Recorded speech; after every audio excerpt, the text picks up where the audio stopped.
He struts down the hallway, and man, his presence is absolutely undeniable. Everyone's literally whispering, "Wait, is that him? The absolute gaming legend?" Yep, the one and only Grandmaster, Suho Kang, the school's ultimate prodigy. Everyone desperately wants his attention, showering him with endless hype. And trust me, he is soaking up every single second of it. Even Juri Yoon, the school's gorgeous queen and top-tier support player, yeah, she is completely losing her mind and practically melting over this dude. She slides up close, begging for a high-stakes match together. But Kang, hands in his pockets, totally unfazed. He brushes her right off, flat out telling her he's way too busy to waste time playing games with her. Oh, she is furious. She starts yelling that he owes her a carry because she's gorgeous, fun, and actually reached master tier. But he just smirks. If she's supposedly that amazing at the game, why is she trying so desperately to cling on to him? Looking for a real pro to carry you? He mocks, walking away. Meanwhile, the background guys are practically drooling, begging for a chance to queue up with her. Fast forward, class is dragging on.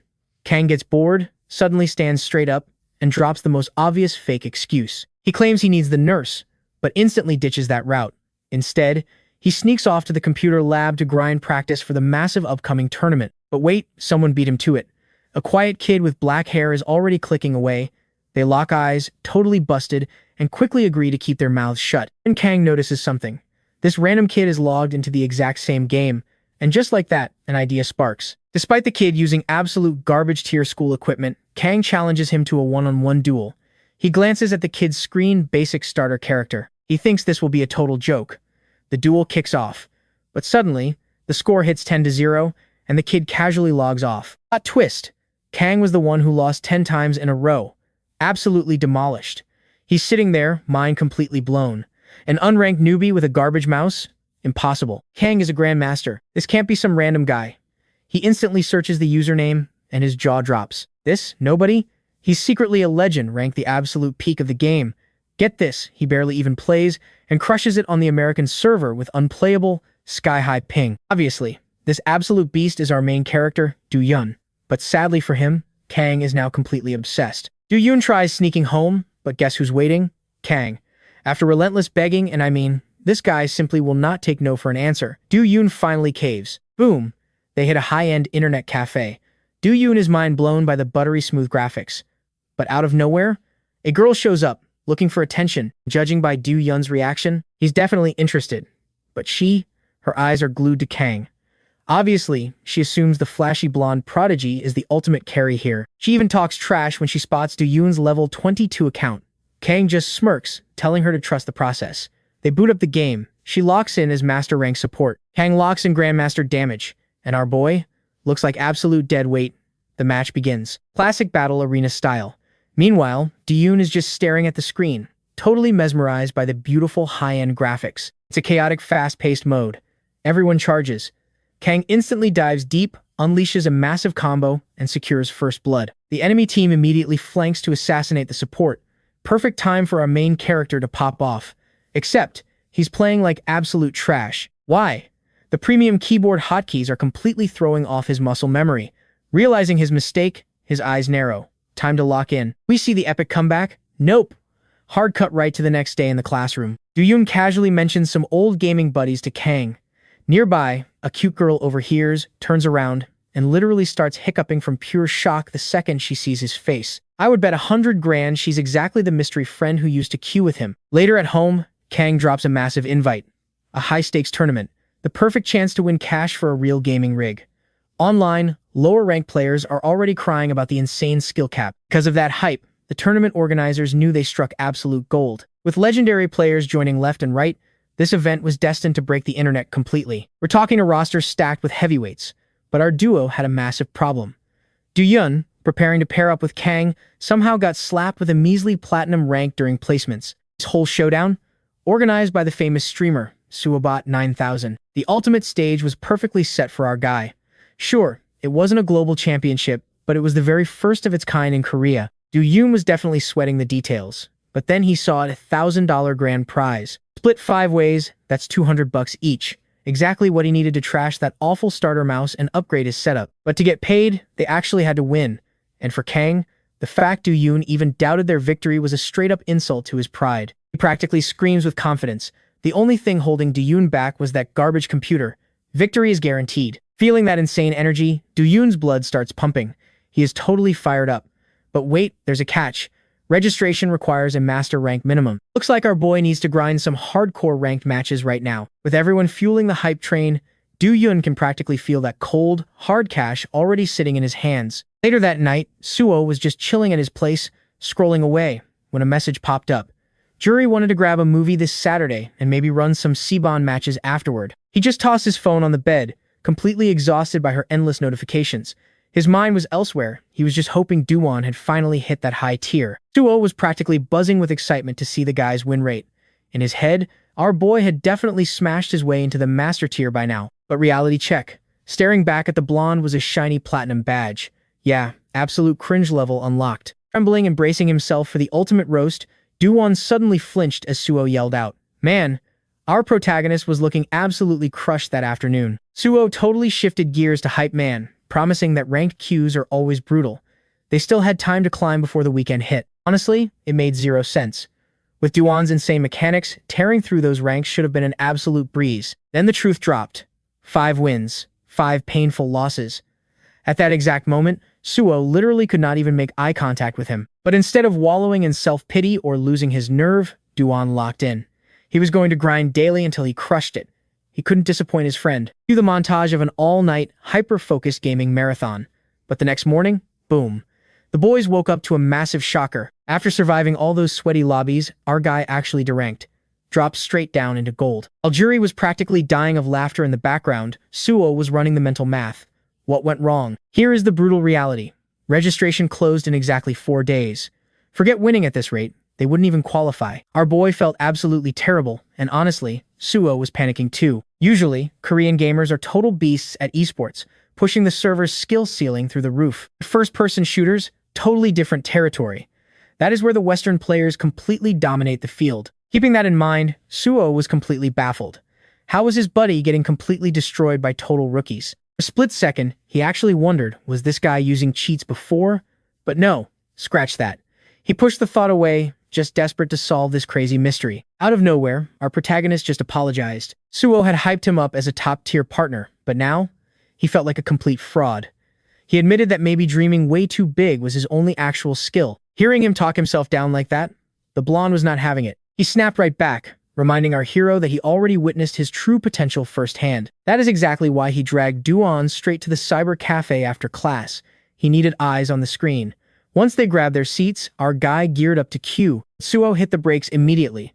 Hold up, new setup, new mouse. He had to test the gear first. Warm-up time. He spent 10 minutes tracking moving targets, adapting to the sensitivity incredibly fast. Suo relaxed, thinking he just needed a quick calibration. Finally, Do-won cracked his knuckles. Skill and setup were locked in. Pumping each other up, they finally queued into a fresh lobby to see what he was made of. Hovering over his shoulder, Suo knew one thing for sure. His buddy was way above gold. Watching his screen was the only way to crack this case. But check this out. Even playing out of his mind, our guy suffered another crushing loss.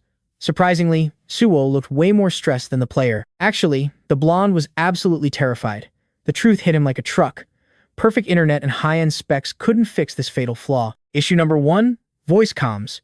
Believe it or not, Do-won had zero clue what team chat even was. Suo realized talking wasn't enough. He had to roll the tapes.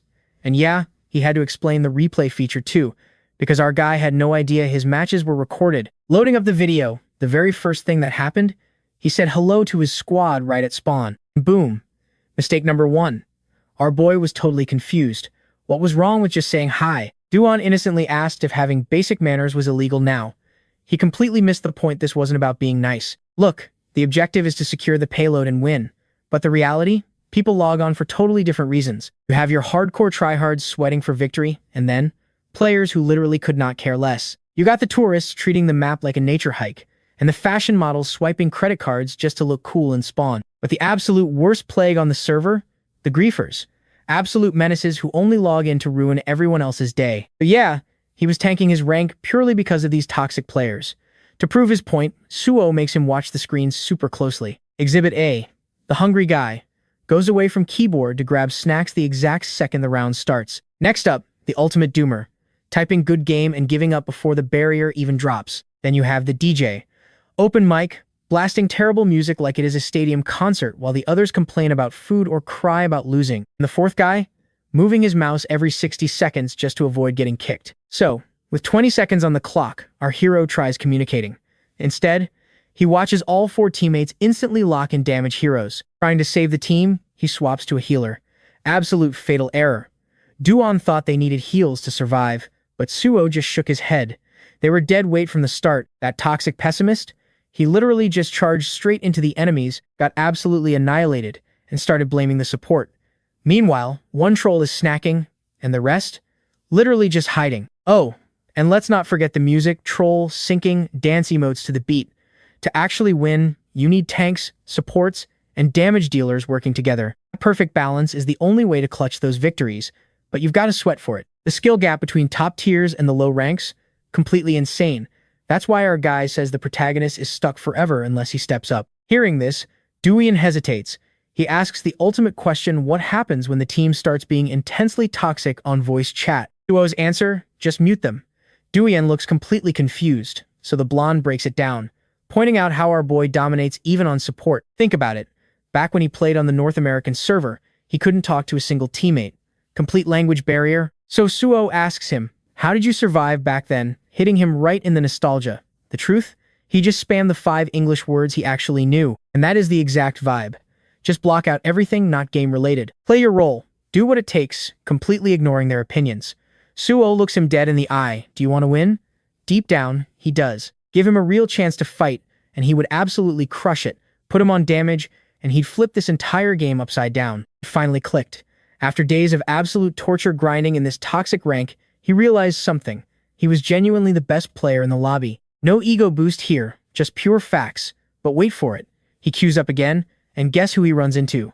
The exact same 4 trolls. Unbelievable. The toxic dude immediately starts crying in the chat about getting that garbage support again. But plot twist. Our boy locked in damage this time, making him angrier. Zero patience for this nonsense. He straight up tells the toxic guy to shut his mouth and swap to a different class. Boss move. Authority in his voice? So intense that even the snack-eating troll actually agreed to play a proper role. Honestly, his team didn't even need to touch their keyboards. Duian absolutely steamrolled the enemy squad solo, hard carrying those useless trolls to a flawless victory. To the next day at school, Duian struts in, dropping the absolute best news ever. He finally broke through and hit master rank. Suo is beaming, hyping him up like, obviously, bro. Our guy is totally pumped now. Nothing is stopping this squad from entering the big tournament. Meanwhile, shift focus to this incredibly busy woman. She's cleaning up a total disaster zone, angrily muttering about being treated like a literal maid. I mean, she's supposed to be competing in the tournament too. How on earth is she supposed to practice in this absolute mess? Over on the stream, 53,000 viewers watch Swagga announce that registrations for the CJ Bond Cup are officially closed. He starts with a quick joke, completely unprepared for how insane the chat's reaction is. Then he drops the bomb. Actual pro players entered this thing. Get this. A high-level manager just put together a brand new roster, and 3 of those heavy hitters are officially in the bracket. The chat is absolutely losing its mind. This tournament is going to be legendary content. But the host insists on fair play, drafting the teams randomly. To keep it balanced, he spins a rank-based roulette wheel. The result? 2 legitimate esports pros get matched up with some massive heavyweights. Half the viewers are screaming that it's rigged. They're convinced there aren't even that many top-tier pros floating around the scene right now. To make it even crazier, the exact player rosters are completely locked down and top secret until the actual day of the tournament. And before the chat can ask why the streamer isn't competing, he straight up admits he's hard stuck in silver rank. He is just here to cast the games. Next morning, the tournament hype spreads through the school hallways faster than wildfire. Duian is fully convinced that with Suo by his side, this entire thing will be an absolute breeze. Juri, watching from a distance, totally agrees they're basically an unstoppable duo. She casually walks over, teasing them about why they are literally always glued together. But Suo completely ignores her, entirely focused on hyping up our guy. And oh man, Juri shoots Duian the most terrifying, absolute death glare. Seeing she's the third wheel, she rolls her eyes and leaves. Suo, completely clueless, didn't even notice the lethal tension. People are still laughing about a silver player trying to cast a tournament with actual pros in it. Back in the empty classroom, Duian admits he was totally ready to run away. The pressure is insane. He feels everyone staring, but Suo reminds him it's just because they know he's competing. Our protagonist realizes something crucial. Wait a second. Nobody actually knows they're entering as a duo yet. Even confident Suo admits he got massive goosebumps hearing that actual esports legends were joining. But hey, they grinded for those ranks. They earned this spot. Our guy's anxiety kicks in. What if he totally chokes on the big stage? But his blonde friend instantly shuts that negative talk down. Not to mention the absolute heavy hitters they rolled. Because right alongside Duian, they actually managed to draft J-Nam onto their roster. Who is that?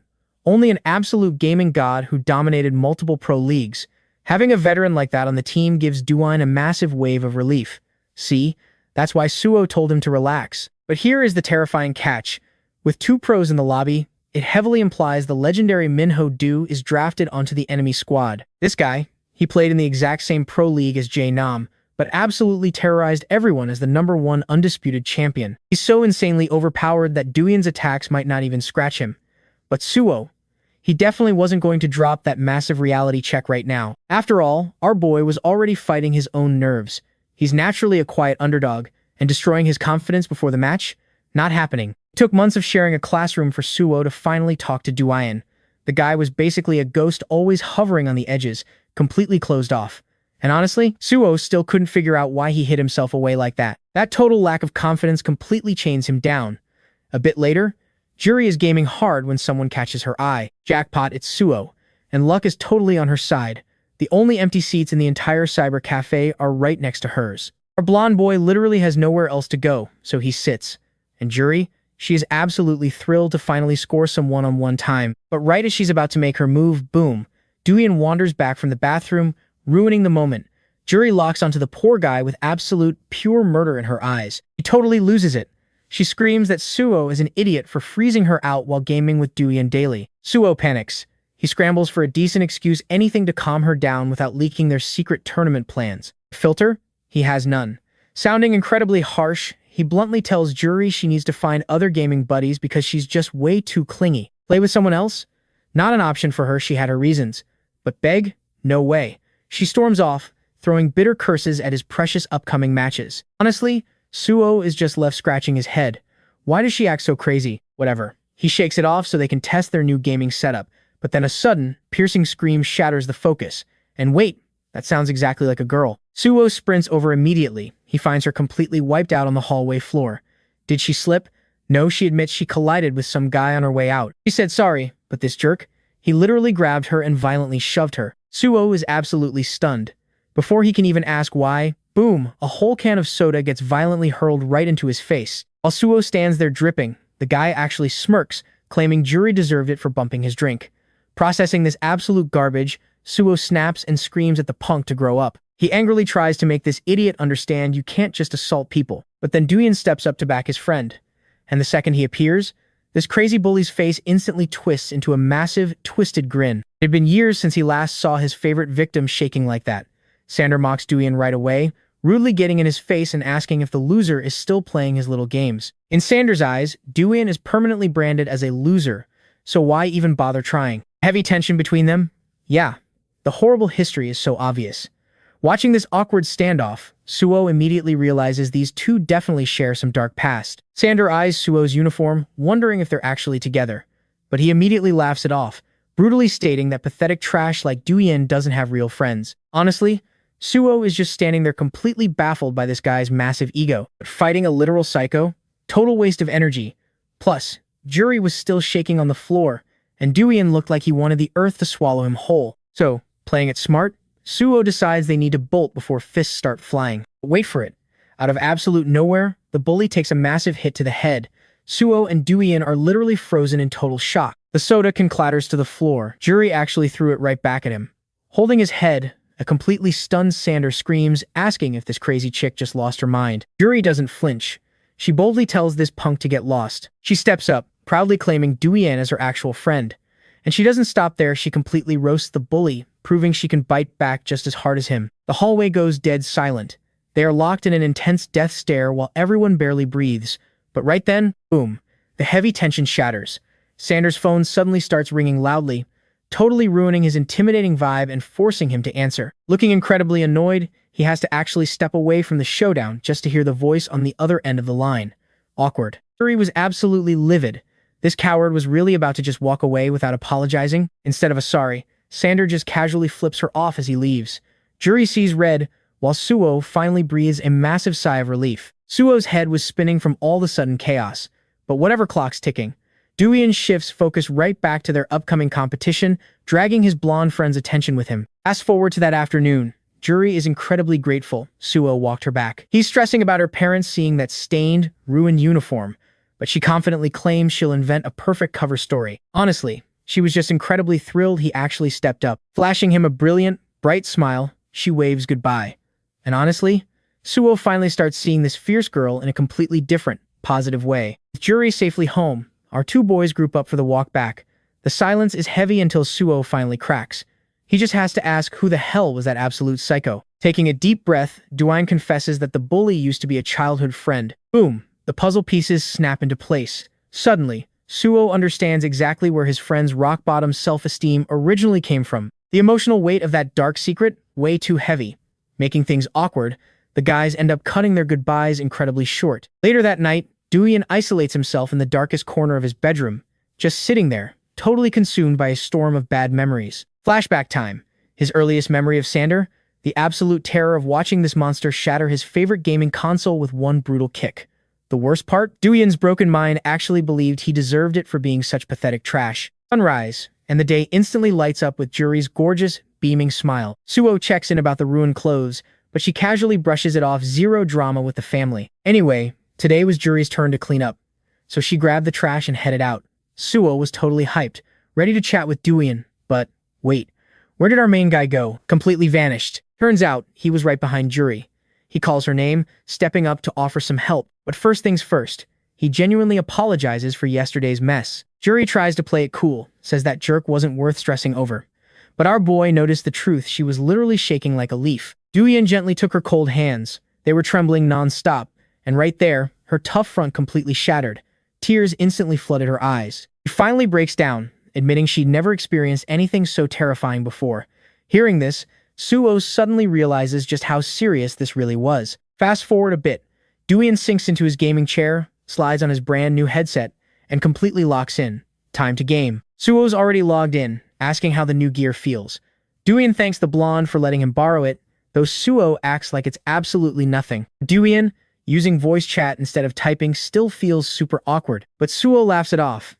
He jokes about his own brother barging in, always thinking someone was calling his actual name. Alright, they need a full 5-man squad. The lobby starts filling up.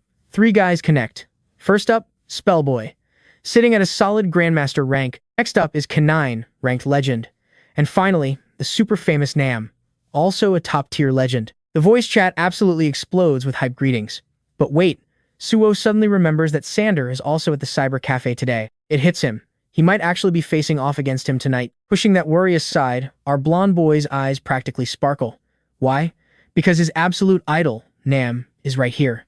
Suo totally fanboys out over the mic. And the craziest part? Nam actually recognizes him, all thanks to watching his past live streams. Then there's this younger player in the lobby.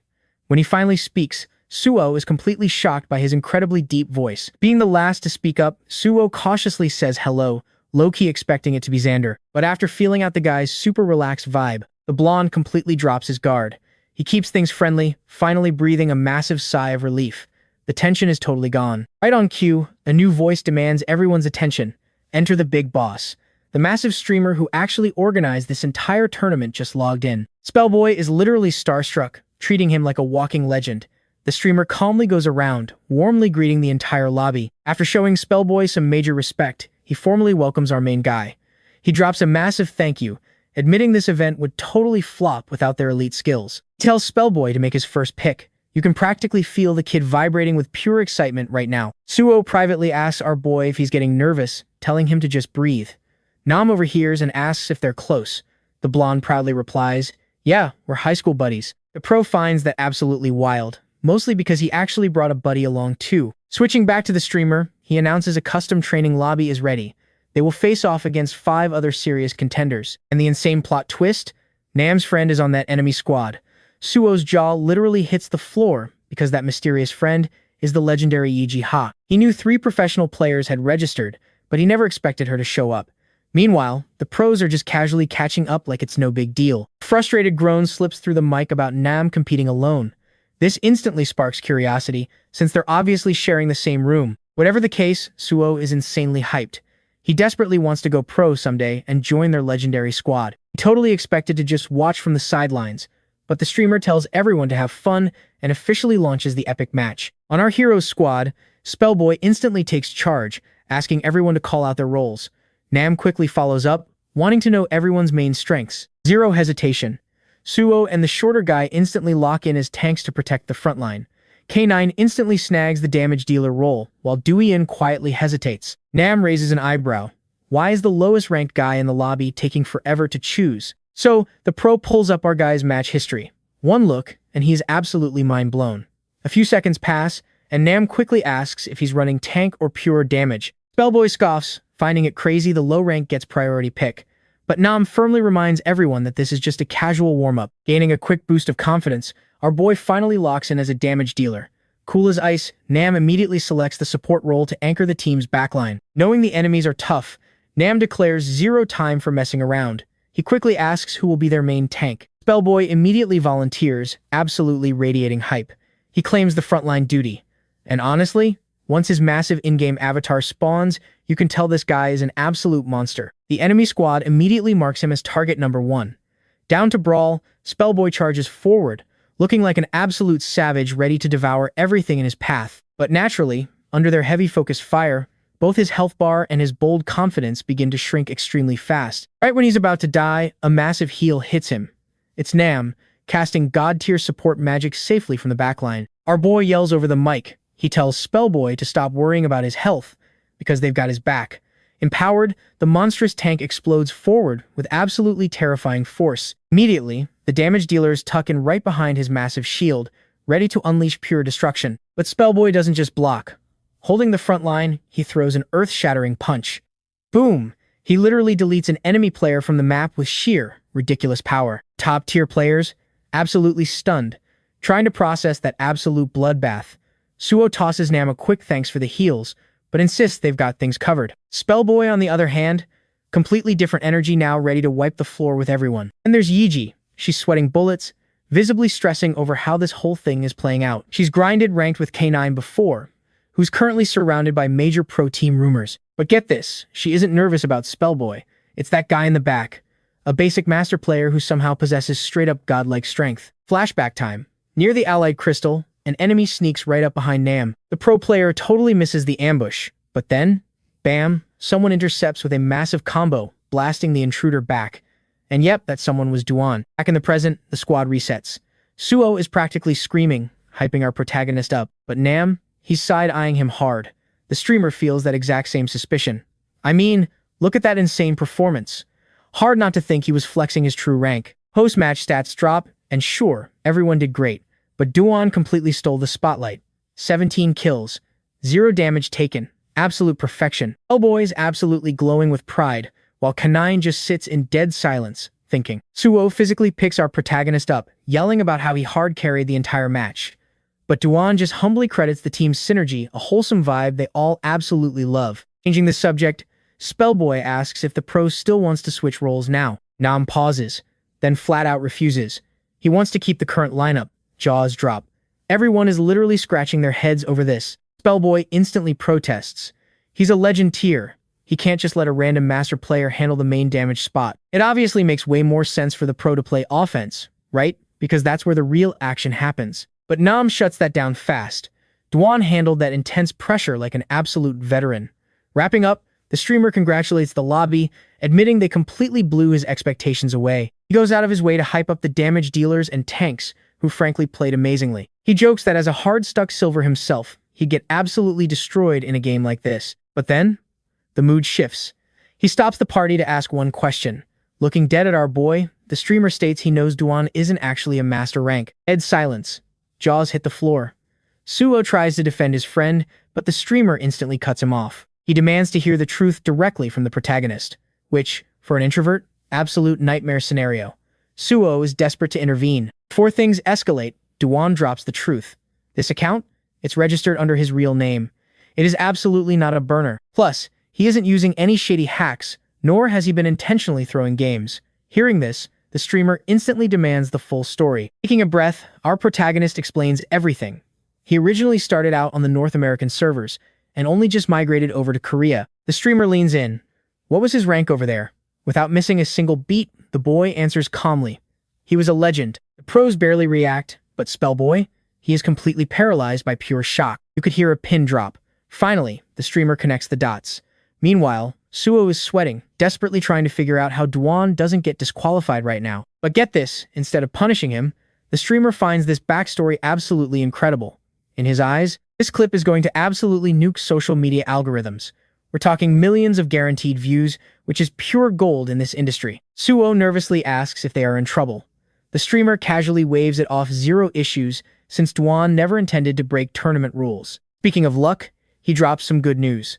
A master rank on Team 2 disconnected, so they just need to draft one more legend to perfectly balance the teams. Everyone totally agrees, but right on cue. Yiji's voice violently cuts through Nam's mic, begging for the spot.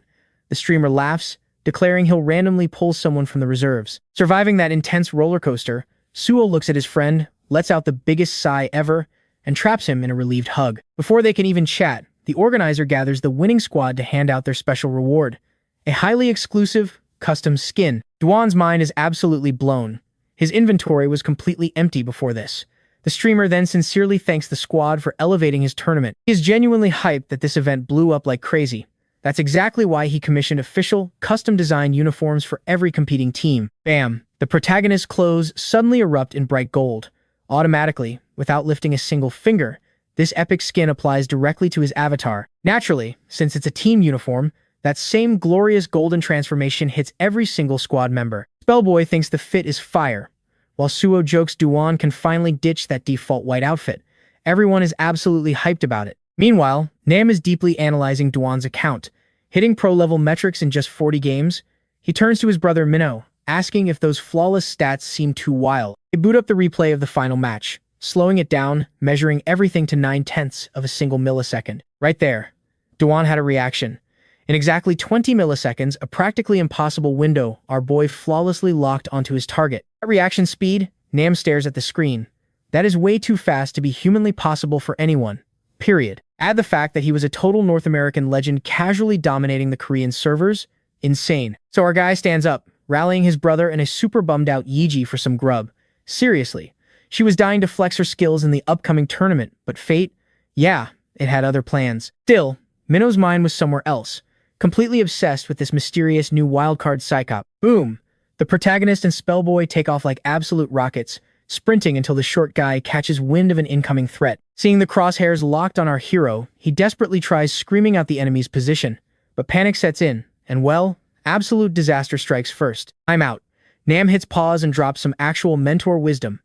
They've been grinding relentlessly, so it was finally time for some much-needed team bonding. Because hey, a top-tier squad needs genuine chemistry, right? Honestly, sounding like an absolute gaming sage there. Step 1, picking their official handles. For him, he locks in J, short for Jam. Spellboy, he decides to keep it weird with Mr. Boy.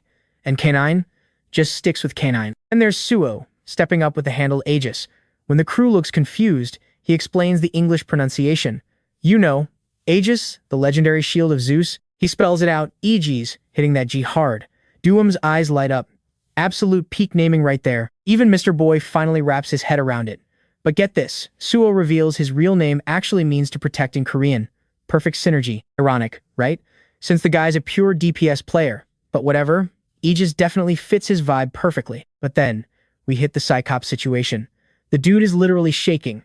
Duam finally cracks, confessing he never, ever planned on actually explaining this cringy handle. Nam, totally clueless to the tension, just genuinely wanted the lore behind it. Our boy, face completely flushed red, mutters that it actually stands for Reaper, like straight out of mythology. Spellboy loses his mind laughing. He totally thought it meant psychopath. But seeing our protagonist's sheer embarrassment, he asks for the backstory. Duam almost lied, ready to play it off as random. But then, he catches Suo's incredibly intense, starstruck gaze. He caves.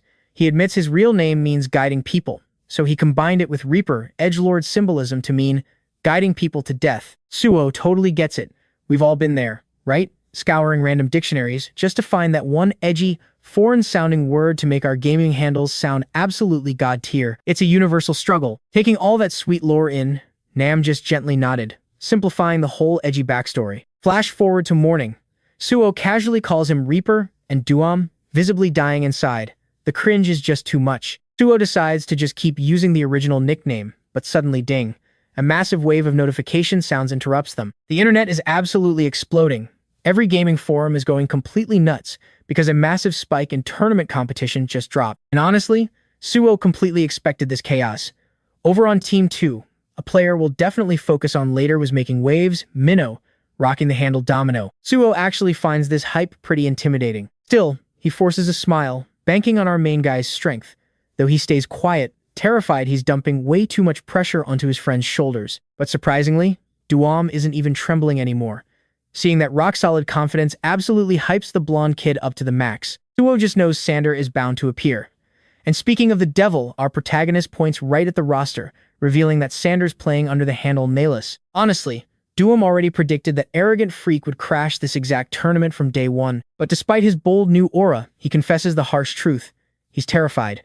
Why? Because he has literally never defeated Xander in a pure one-on-one. Yet, even with 0 victories to his name, the sheer emotional baggage driving him forward, Duam swears this time ends differently.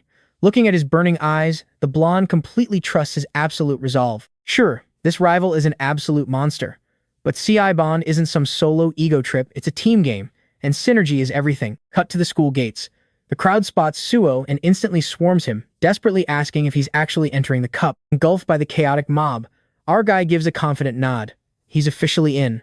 And man, that simple confirmation sends the fanboys into absolute overdrive. Later on, some student tries inviting his buddy out for the weekend, but gets instantly rejected. Why? The tournament viewing party, obviously. Now, the buddy doesn't even play the game, but he relentlessly pressures his friend to just try watching it. Fear of missing out hits hard. Since everyone is hyping it up, he feels excluded and decides to crash the viewing party. Watch parties are basically mandatory now. One girl mentions she's watching with her sibling.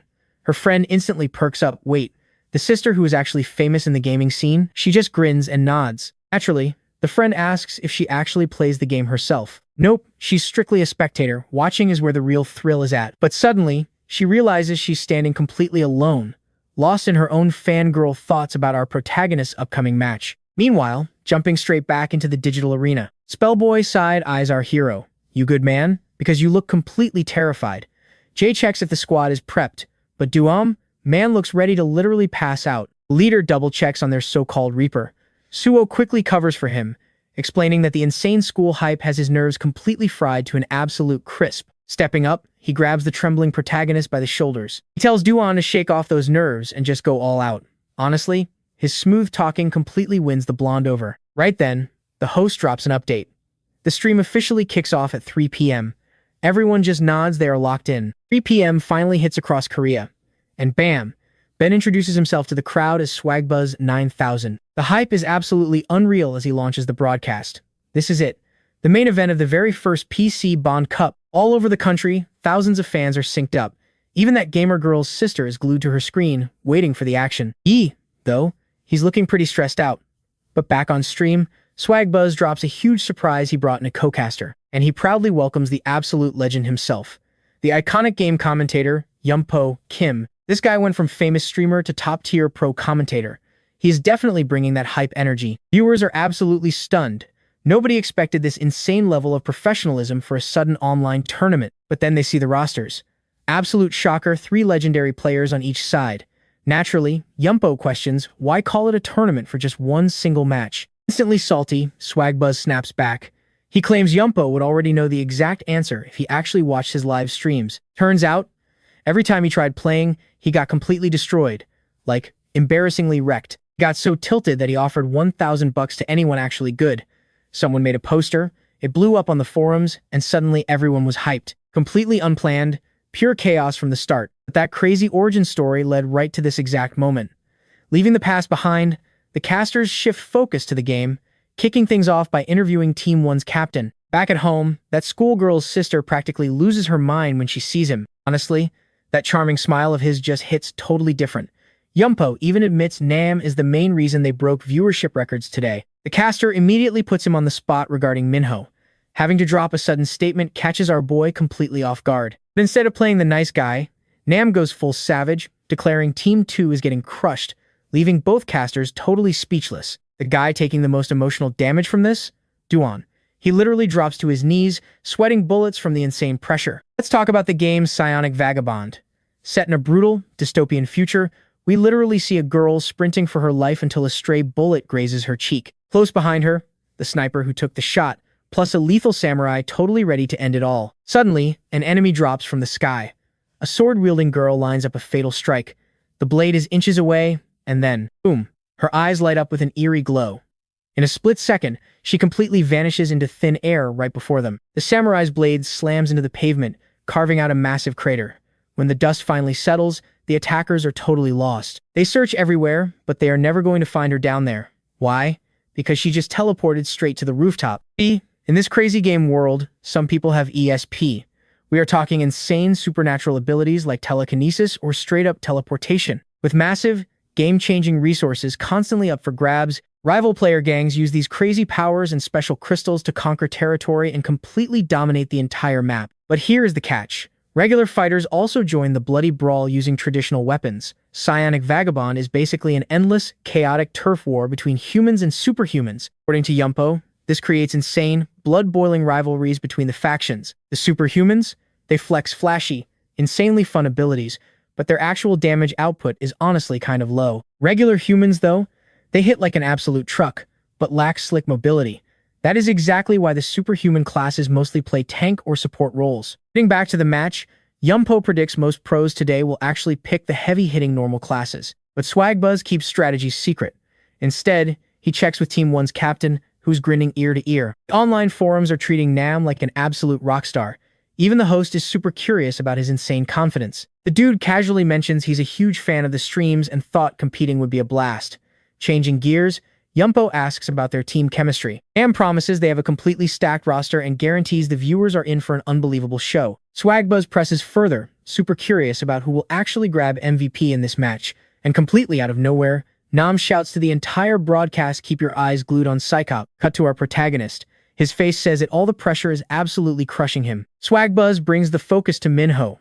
The captain hesitates, but doubles down on his trash talk, claiming he will completely wreck his team. That insane leader energy buzzing the crowd, the gamer girl's sister calmly takes a sip. Wrapping up, Swagbuzz wishes Nam luck and calls up Team 2 for their intro. But wait, the video feed isn't connecting. Super awkward. Swagbuzz nervously asks if the young captain is feeling the pressure. But Minho finally speaks up, coldly stating he will give it everything he has. The sheer intensity freaks out the casters. The PC Bond Cup is officially on. With $1,000 on the line, like we talked about before, Yumpo is taking the commentator's seat.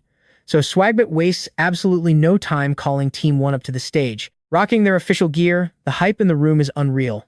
And Yumpo? He knows this roster is absolutely cracked. Aegis literally looks like a superstar, and K9's is practically guaranteed a pro contract. But wait for it.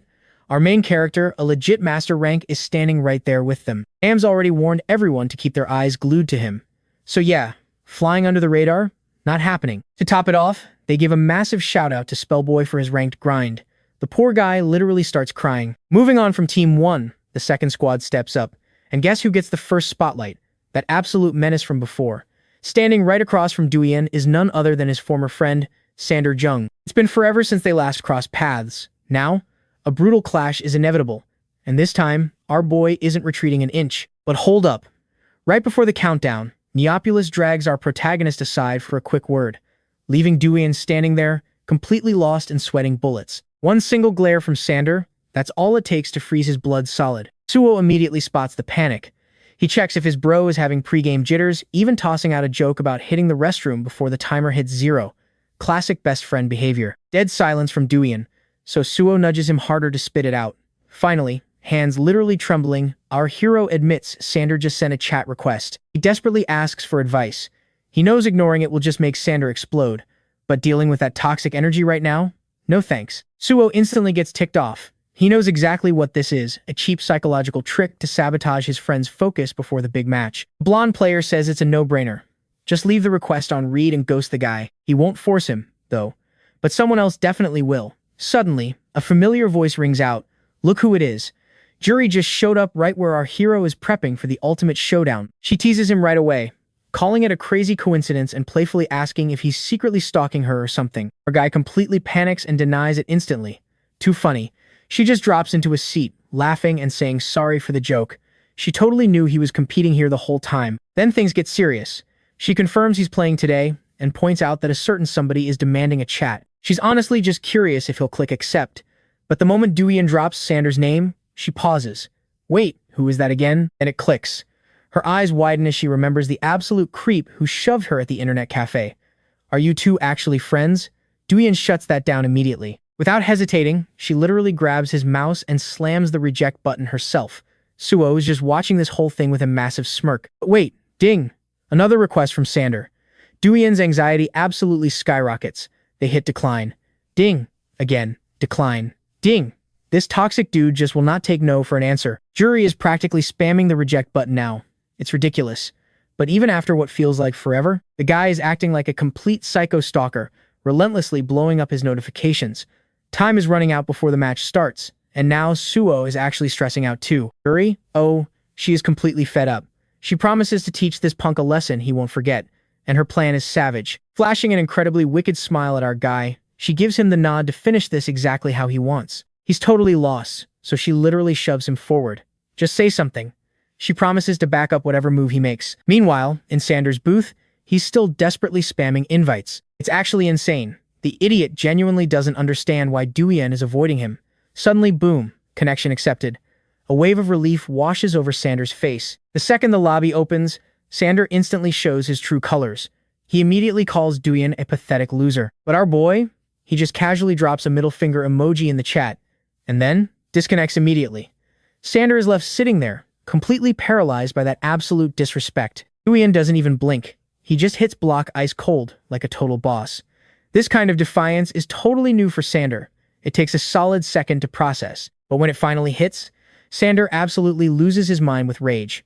Back in their booth, Jury is laughing so hard her sides hurt. Our hero got the final say, and she is absolutely living for that toxic guy's massive meltdown. Game time. Jury steps back, telling Duyan to lock in.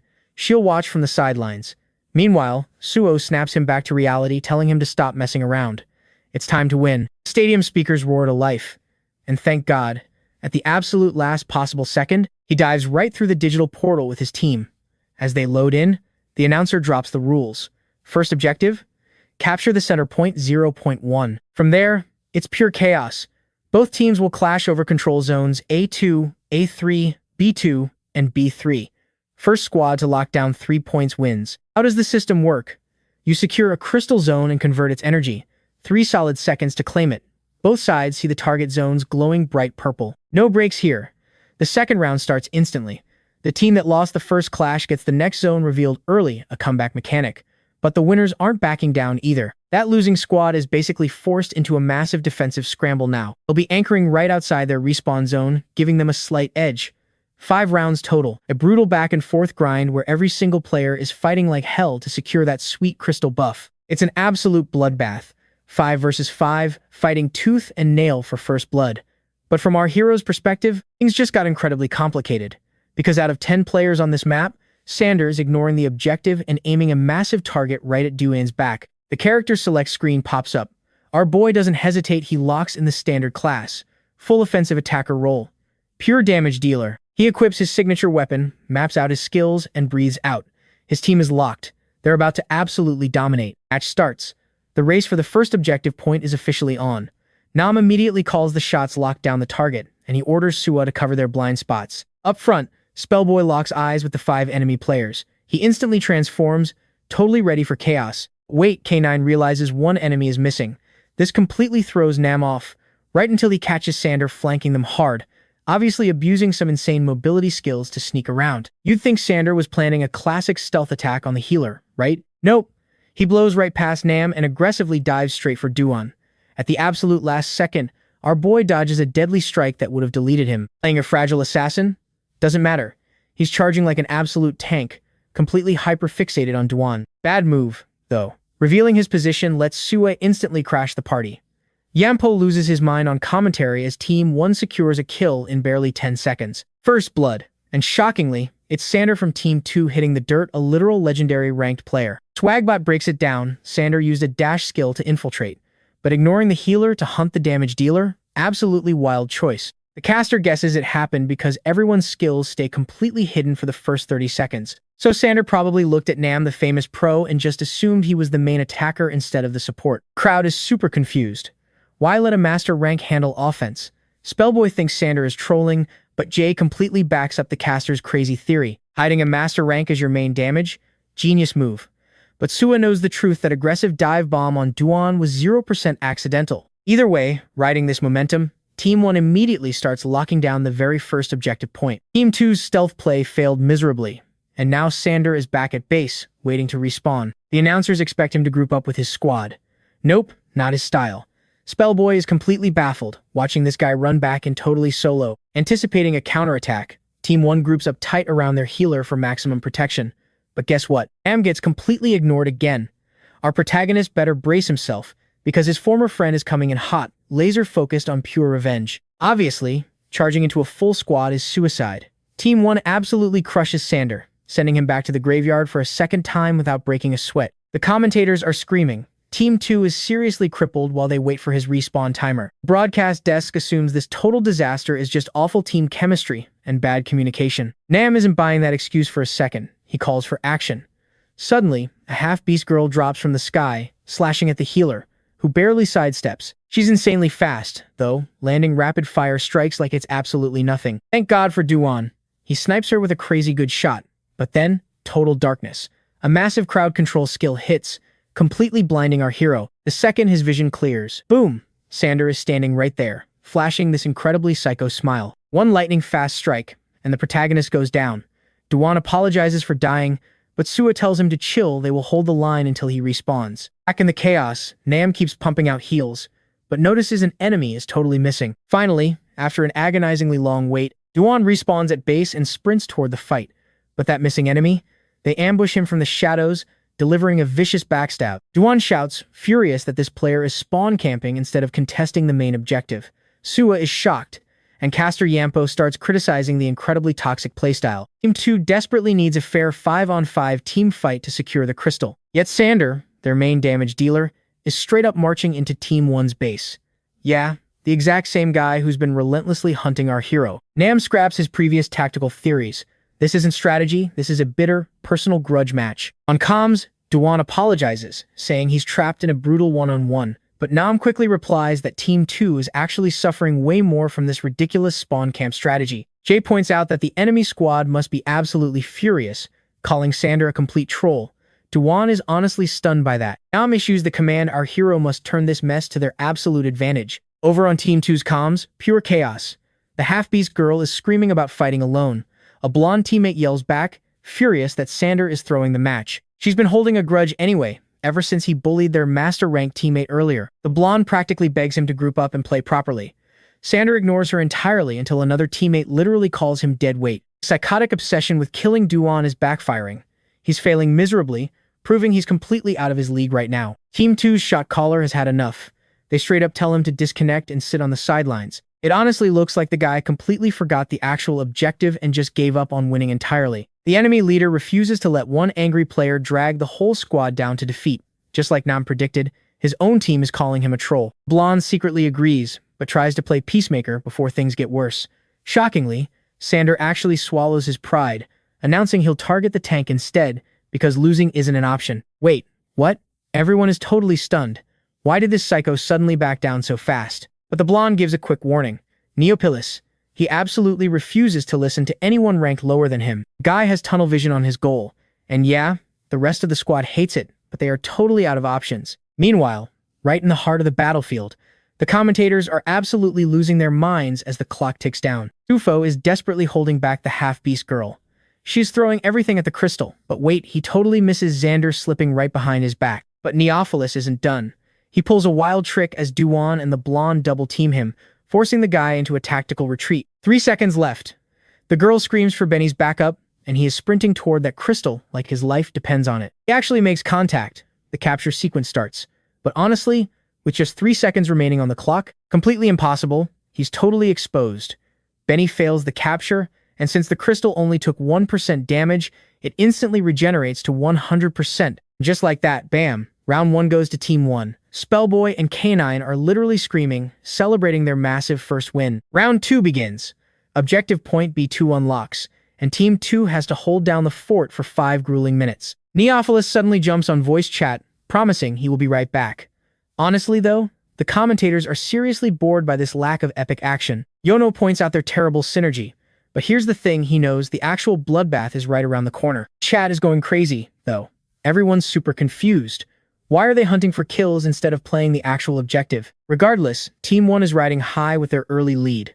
And now, the all-out assault on point B2 finally kicks off. Spellboy charges in first, but the second he takes fire, he starts screaming warnings about a massive flank incoming from behind. Boom! 3 hostile players drop in from the second floor. Pure chaos. Even Sugo catches a stray bullet from all the way across the map. Team 2 is playing a massive zoning game.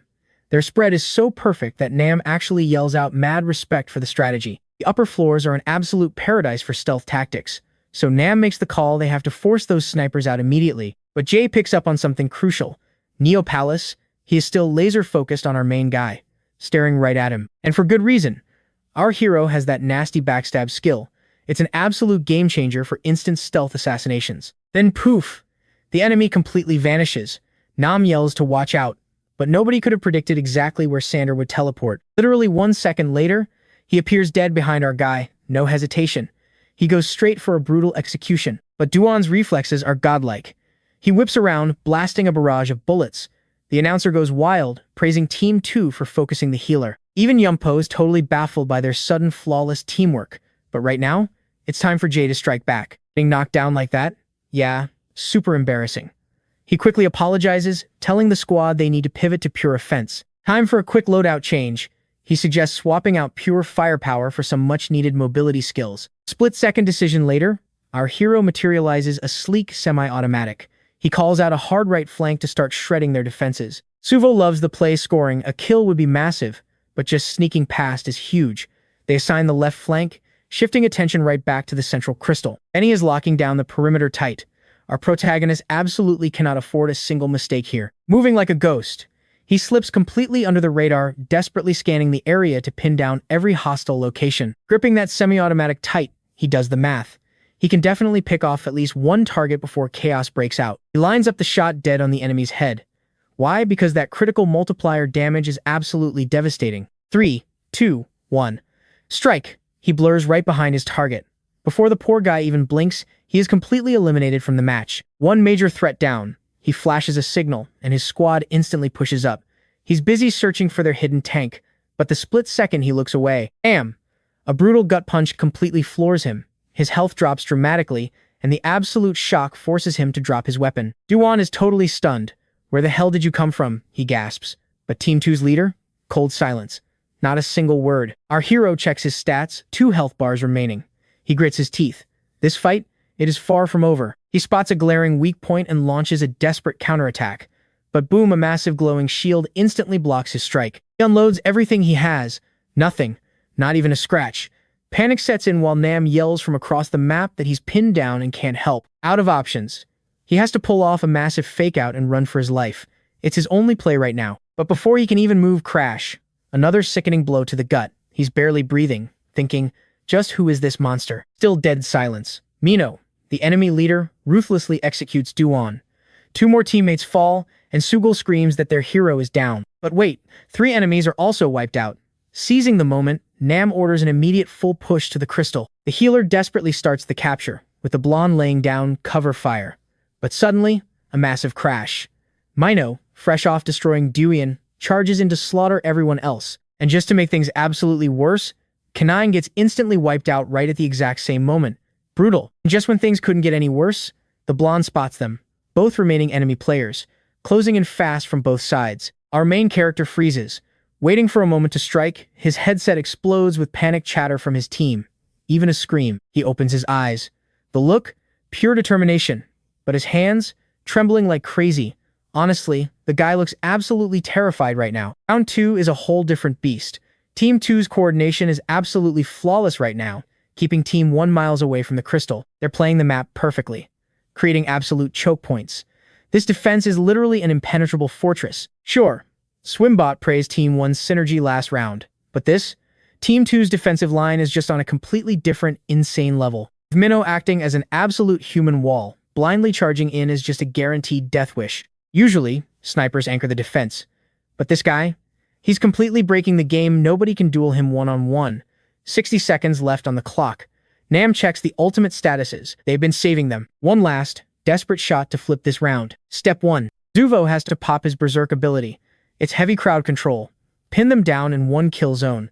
If he plays this right, he guarantees at least 2 easy eliminations. Then comes the heavy artillery. Dion drops his MSE ultimate, summoning a massive missile packed with absolutely devastating damage. Timing has to be flawless. Drop it exactly when the enemy squad is clumped together and completely stunned. Erase 2 key players from the board right there. Boom. The whole brilliant strategy pays off massively. Finally, K9 unleashes that epic fire tornado for the cleanup crew. Meanwhile, Spellboy pops super dropping for massive stat boosts. Everything rests entirely on Suo initiating perfectly. Here is where it goes horribly wrong. With someone simply not paying attention, Spellboy just triggers his ability Zero Communication and rushes blindly into the meat grinder. Just like that, the perfect plan shatters. No time to argue though. Our boy flanks hard left. Nam screams for Suo to lock down the right side. So, Suo starts charging up his ultimate strike. He leaps massive airtime only to land dead in front of 3 waiting enemy players. And the worst part? One of them is Minho. Minho, not even sweating, the second the blonde closes the distance. Bam! Pins him right to the wall with an absolutely ruthless punch. Like he read the script. Minho cancels out the blonde's berserk ultimate completely. Just shut him down. Frustrating, unbelievably. But Nam adapts on the fly. He shouts a quick audible, hitting them hard with a nasty debuff instead. Mid-sentence, Nam just completely collapses. Hit out of nowhere by the blonde's sleep skill. Lights out immediately. He's a sitting duck. Benny takes him out without breaking a sweat. Now, backing up K9, our protagonist finally triggers his own devastating ultimate. A brutal MSE missile drops right alongside the blazing fire tornado. Minho tanks it head-on, and the impact shatters his heavy armor. But wait, the opposing healer steps up. Popping her major abilities, she restores her entire squad back to max health instantly. Casters are absolutely losing their minds over this insane team synergy. Bottom line, Team 2 just pulled off the perfect, unbreakable defense. Round ends. Spellboy throws out an apology, and the squad lets it slide. But then, a system notification. The crystal is already activating. Suo completely panics. It's obvious Xander orchestrated this whole thing. Even the shoutcasters suddenly realized someone was missing during that chaotic 3-on-3 brawl. Neophilus starting the next phase exactly like this. Classic backline disruption. A perfectly executed, absolute ghost-level sneak attack. Watching Spellboy solo charge the enemy line, Xander frowns. Something just feels totally off. His teammate agrees. The guy's aim is shockingly terrible. Plus, Team 1 looks totally paralyzed. Neophilus openly mocks them, calling them total amateurs for overextending like that, which is hilarious, considering he's pulled the exact same reckless move. Anyway, he checks the ultimate timer. 10 seconds max. Right on cue, the boosted player reverts to base stats. Second his buff drops, total bloodbath. He, Nam, and Suo are instantly wiped off the map. The announcers are completely speechless, down to just 2 damage dealers. Neophilus calls for a tactical retreat, but his teammate screams to hold the line. Guys, it's literally a 2 versus 5 death trap. Even if the respawns hustle back, the timer is too tight to win this. Xander makes the cold, calculated call. Just fall back and hold point A2. Team 1's ultimate meters are completely empty anyway. She can't even argue. Tactical retreat it is. A few tense seconds pass. They reposition at zone A2. Neophilus reaches out, triggering a massive red system warning. The capture point is completely restricted. Team 2 just set up the absolute perfect defensive blockade. The countdown hits 0. He pops his flash skill, maxing movement speed for round 3. The exact round where Team 1 must defend point A2. But the round starts, and the crystal is already being hijacked. Look at Xander's face, the guy is absolutely loving this chaos. Our main character, though, sweating bullets. Mostly because fully booting up that crystal takes 5 grueling minutes of pure survival. The live chat is going crazy. Fans are doing the math. Even with a mirrored rotation, Team 1 is lagging by a crucial 15 seconds. Respawning back into the madness, Suo is furious. He charges straight at Xander, fully prepared to forcefully knock him off that crystal point. But out of nowhere, a colossal projectile rockets in from his blind spot. Smash! It craters into the ground, completely blocking his path forward. That defensive wall? It's built to block enemies for 10 solid seconds. But when it shatters, the blonde is completely lost. Wait, aren't they defending? Because right now, they're getting pressured like they're the ones under attack. Honestly, this entire chaotic scene feels like brutal deja vu. Team 1 is crumbling, completely failing to hold their defense point. Watching this mess, The casters agree they desperately need to fall back and regroup. Meanwhile, the girl with the celebrity sister watches anxiously. Is Jay cracking under pressure? But her sister spots the real problem. Team 1's damage dealers are slacking. Even their master tier player is getting totally outplayed by Minho. And just like that, 100% capture rate. Game over for round 3. Team 1 suffers yet another crushing defeat. Total shock. They had so many clear chances to prevent this absolute disaster. If they just drafted more tanks and forced a frontal clash, things would be completely different. But what's done is done. Round 3 is history, and the 4th match with Team 2 still on the aggressive is starting. Down 2-1, the casters are practically calling it. This match feels totally doomed. Their leader refuses to surrender, asking about their defensive setup. But Spellboy? He just sprints away in total silence, leaving everyone completely baffled. Even the fans watching can feel the heavy atmosphere. That brutal 3rd round absolutely destroyed their team morale. Spellboy is kicking himself. Hard. He completely ignored Jay's advice last match, and it cost them. Suo is totally crushed about wasting his ultimate ability. And our protagonist? He's frustrated he still hasn't taken down Xander, a rivalry going back to their childhood. They all know the stakes. Lose here, and the tournament is over. The guilt is heavy, with everyone blaming themselves for this disaster. Not wasting a second, the leader screams at his squad. They can absolutely still win this. Why the long faces? He orders them to snap out of this funk immediately. It is time to execute a flawless defense and force a final 5th round. Unshakable confidence is infectious. The blonde and Spellboy instantly get their fighting spirit back. But when Suo turns to hype up our main character, he spots something incredibly concerning. Our boy is just standing there, muttering over and over, "I cannot win." Cutting back to the spectator girls, the famous sister points out his gear. Is his weapon just terrible? Actually, no. It's meant for close quarters combat. Then he needs a bigger gun, she argues. Meanwhile, in-game, Suo is panicking, desperately trying to snap our protagonist out of his dark headspace. The girl struggles to find the exact words for her strategy, but she knows he needs massive firepower. Seeing him so utterly defeated, she cannot understand why he refuses to use a heavy-hitting weapon setup. Suo commands Duan to fall back and group up. The objective is locked in. Now, Team 2 is charging forward to capture point A3. Here in District 7, it is simple math. First squad to 3 wins takes the entire match. Team 2 used a high-ground tactical defense earlier, but Team 1, they are ditching the fancy plays and preparing for an absolute, straight-up bloodbath. Both sides boast a pro player. But Minho? He is an absolute juggernaut, instantly crushing any offensive push that comes his way. On the flip side, Jae-nam pulls off insane support moves. But honestly, it feels like his elite talent is being completely wasted here. The crowd is absolutely furious. Leaving a master tier player isolated in such a critical defensive choke point, pure madness. The live chat is brutally calling him a silver rank noob. The caster knows he is way better than that, but even he starts doubting if a massive mistake was made. Forget chat. Spellboy suddenly realizes their defensive line is missing one player, and Yumpo spots the exact same issue. Panic sets in. Spellboy starts sweating, praying to God our protagonist isn't throwing the game. Meanwhile, Minho is leading Team 2's aggressive push. The blonde support player starts casting a massive team-wide buff, but right as her animation finishes, boom, a clean headshot out of nowhere. Her squad is completely stunned. That quirky silver-haired girl immediately starts panicking, frantically looking around. Yumpo's jaw drops in pure shock, but the streamer? He just lets out a massive sigh of relief. Here's the twist. Our boy was never on the front line. He was perched high in a backline building. Checking the stats, Xander realizes the insane truth. He swapped to a sniper build, a pure long-range assassin. It is a class built entirely around lethal, silent stealth. Team 2 assumes the worst. They think he gave up and is just troll-picking new rifles because a loss is guaranteed anyway. They brush off the kill as pure luck. As long as they keep their heads on a swivel, there is zero chance lightning strikes twice.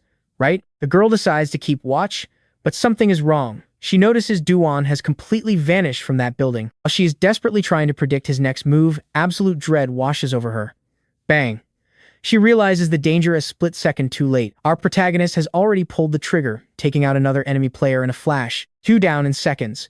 Minho is sitting on low health, and the terrifying reality of this sniper threat finally hits him. Xander barks an urgent order. Fall back, get to cover, and hunt down that phantom sniper immediately. Our hero locks his crosshairs on his former friend. He fires. Xander barely dodges a crippling leg shot. Xander is insulted, absolutely furious that his old friend thinks he can catch him. But Duan? Ice cold. Xander thinks he's weak up close. Big mistake. Because once he gets near, our boy can finally unleash his devastating approachability. Teleporting right behind him? Yeah, That should have been the perfect kill. But plot twist, Duan already saw this coming. He's standing there, weapon raised, waiting for Xander to pop up. I mean, they grew up together. He knows Xander's sneaky ambush tricks like the back of his hand. Xander is literally grinding his teeth, still calling our boy a total loser. Boom. Trigger pulled. Under Duan's absolute zero stare, his former buddy's head just became target practice. Yampo completely loses it. The streamer is absolutely freaking out, too. Why? Because the round literally started 15 seconds ago. Check this out. Anicap, playing sniper, just deleted 3 entire players in 15 seconds flat. And the craziest part?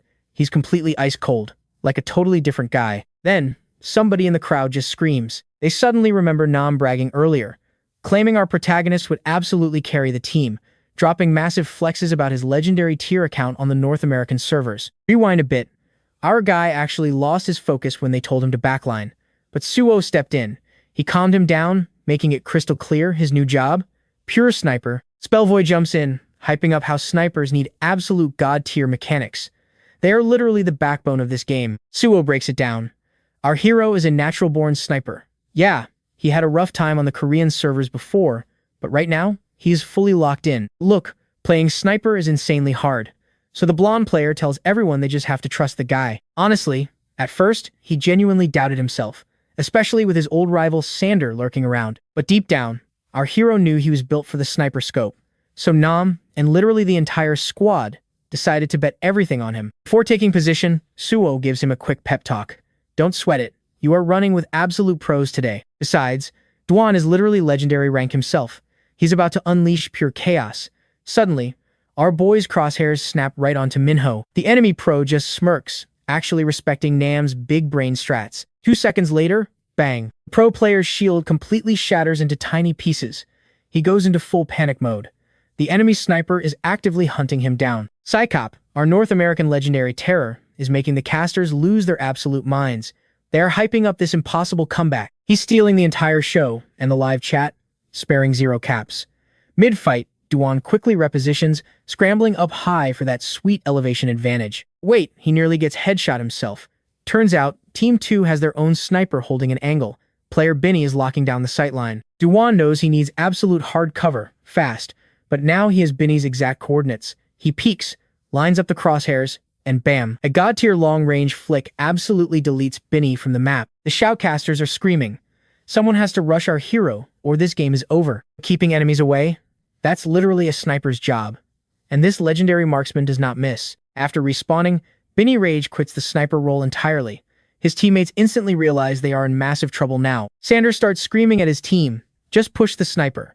But honestly, he's terrified, knowing those crosshairs are already tracking his every move. Naturally, massive drama starts. These two blame each other just because our boy totally embarrassed them, but their captain silences them with one glare. No arguing. 2 minutes left.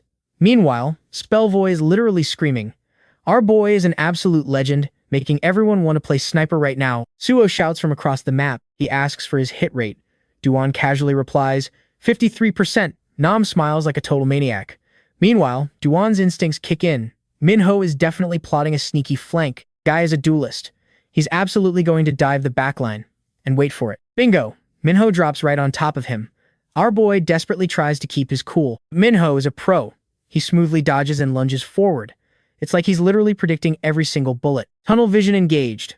Our guy shuts out the screaming crowd, the chaos, everything just hyper-focusing on survival. He manages to tag the enemy, quickly swapping to close combat melee. Huge mistake. That is literally his weakest skill, and suddenly he is getting absolutely battered in the close-range brawl. Pure panic sets in.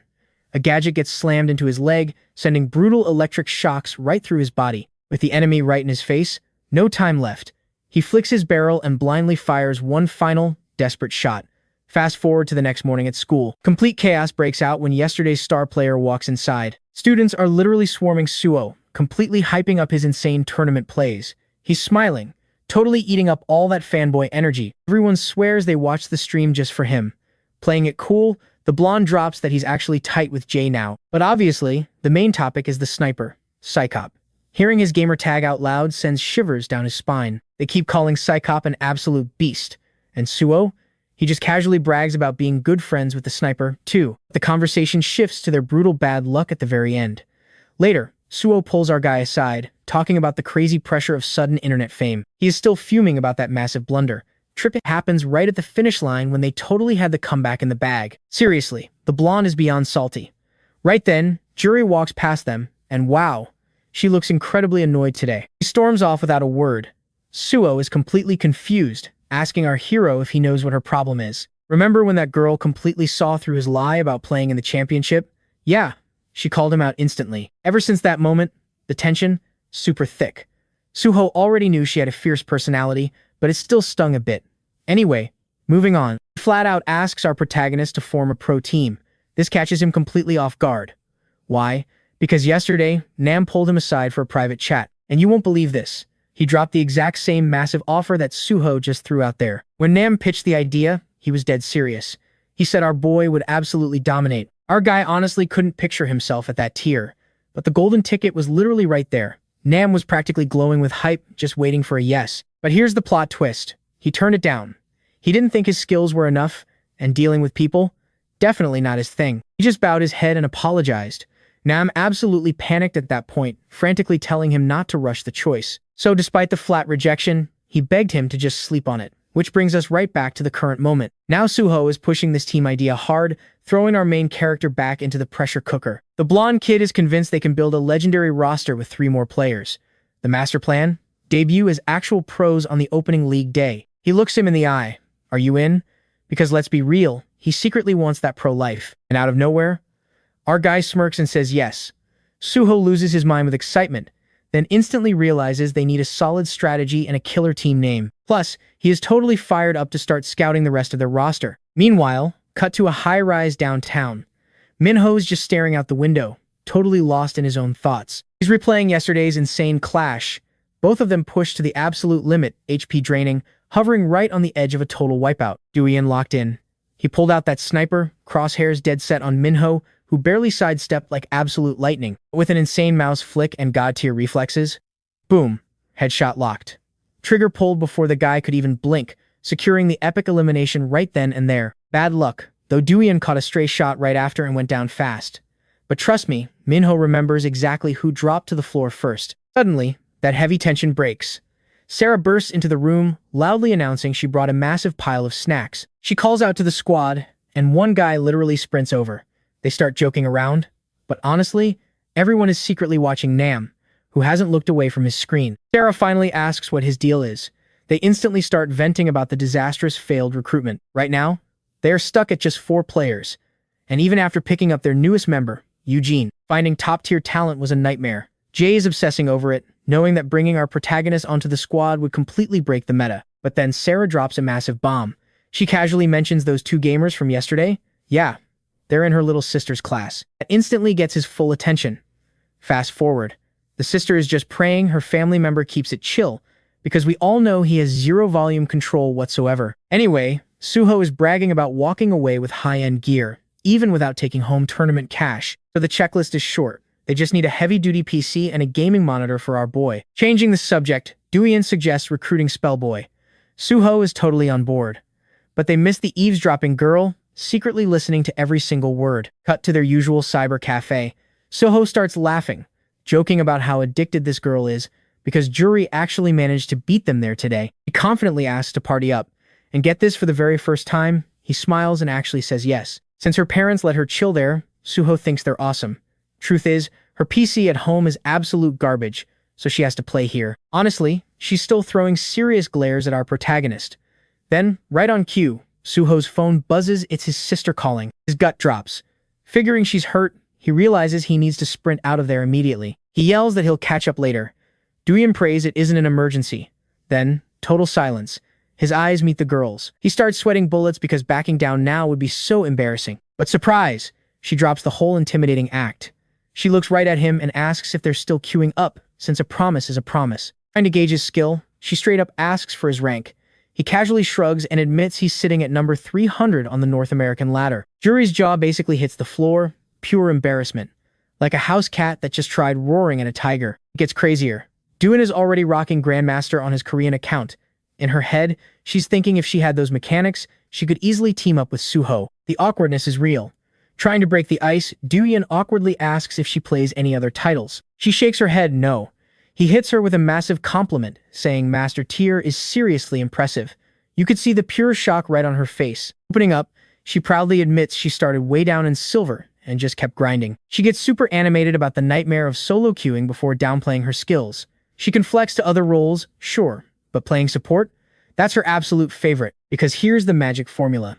If she keeps our powerhouse alive, he can just wipe the entire map for her. That strategy sounds perfect to both of them. After gaming, Juri walks out feeling completely unstoppable, but suddenly, she receives a photo that makes her freeze right in her tracks. Look at this, a picture of her back, taken right then and there. Absolute nightmare fuel. And the guy responsible? He casually strolls up, admitting he practically hunted down her school by digging through her socials. Worse, he grabs her shoulders, tells her he totally warned her he was coming, like it's her fault for ignoring him. Then, the freak just laughs, drops his username Battle. Yep, the random dude from the game lobby. Her first instinct? Shove his hands off and totally panic, because honestly, who wouldn't completely freak out here? But this creep? He apologizes for scaring her, only to instantly blame her for ignoring his messages. Trembling, Juri demands his actual motive. The creep blushes. He reaches out to stroke her hair and gets instantly swatted away. Disgusting. Unfazed, he completely flips the script. Complains he's starving and demands that dinner she supposedly promised to buy him. He has zero memory of this, obviously, but he just keeps rambling on about her looking much cuter in photos. The tension? Absolutely suffocating. She's terrified. And then boom, he grabs her hand. Way past crossing the line. This absolute weirdo is literally using force for a meal. Trapped and totally overpowered, Juri just breaks down. The tears start falling. But right before things go completely sideways, a massive wave of relief hits. Her absolute savior finally steps into the picture. Our boy steps up, screaming at the guy to back off. The creep tries playing the innocent friend card, but feeling that iron grip, he quickly retreats. Protagonist demands answers. Who's this freak? He covers his sudden entrance by claiming he's just returning her lost lip gloss. They exchange a fast look. Meanwhile, the stalker just stands there, practically burning holes into them. Time to move. Juri doesn't hesitate. She grabs his hand, dragging him into a full sprint and ditching the angry stalker right there on the sidewalk. Catching their breath after that wild escape, she admits bolting was their only real option. Why? Because this wasn't her first rodeo with creeps. But get this, she secretly recorded the entire sickening interaction. Stalkers never think they're the bad guy. Juri drops the heavy truth. She's learned to play it smart after dealing with dangerous obsessions before. Even after a massive scare like that, she stubbornly refuses to let our hero walk her home. She finally confesses her absolute terror, thanking him while unfairly blaming herself for the mess. Cut to the next day at school, the blonde asks if his Saturday is totally open. He's totally free. Perfect. His friend drops the big news. That's the day they finally meet Spellboy. Now, Spellboy's deep voice doesn't match his avatar at all. Our protagonist? Honestly dying to see what this guy looks like in real life. They casually add that Kine is coming too, which is wild since he's already signed to a roster. The plan? Simple. Good food, real talk, and some epic gaming sessions. Out of nowhere, Juri crashes the chat. She totally eavesdropped on their pro team plans and turns on maximum charm to secure an invite. She confidently volunteers for the roster, but they shut it down fast. You gotta be Grandmaster tier just to even qualify. Juri desperately claims she's super close to ranking up. Nobody buys it. So, classic pivot, she instantly begs for the team manager position instead. And honestly, not a terrible idea. They desperately need someone to handle behind-the-scenes chaos and game footage. The blonde promises to think it over, but he's got to bounce, heading out to check on his sister after all that insane stalker drama recently. The second he leaves, our hero feels a weird chill. He turns around. Juri is standing there looking absolutely murderous. He asks about the creepy stalker situation.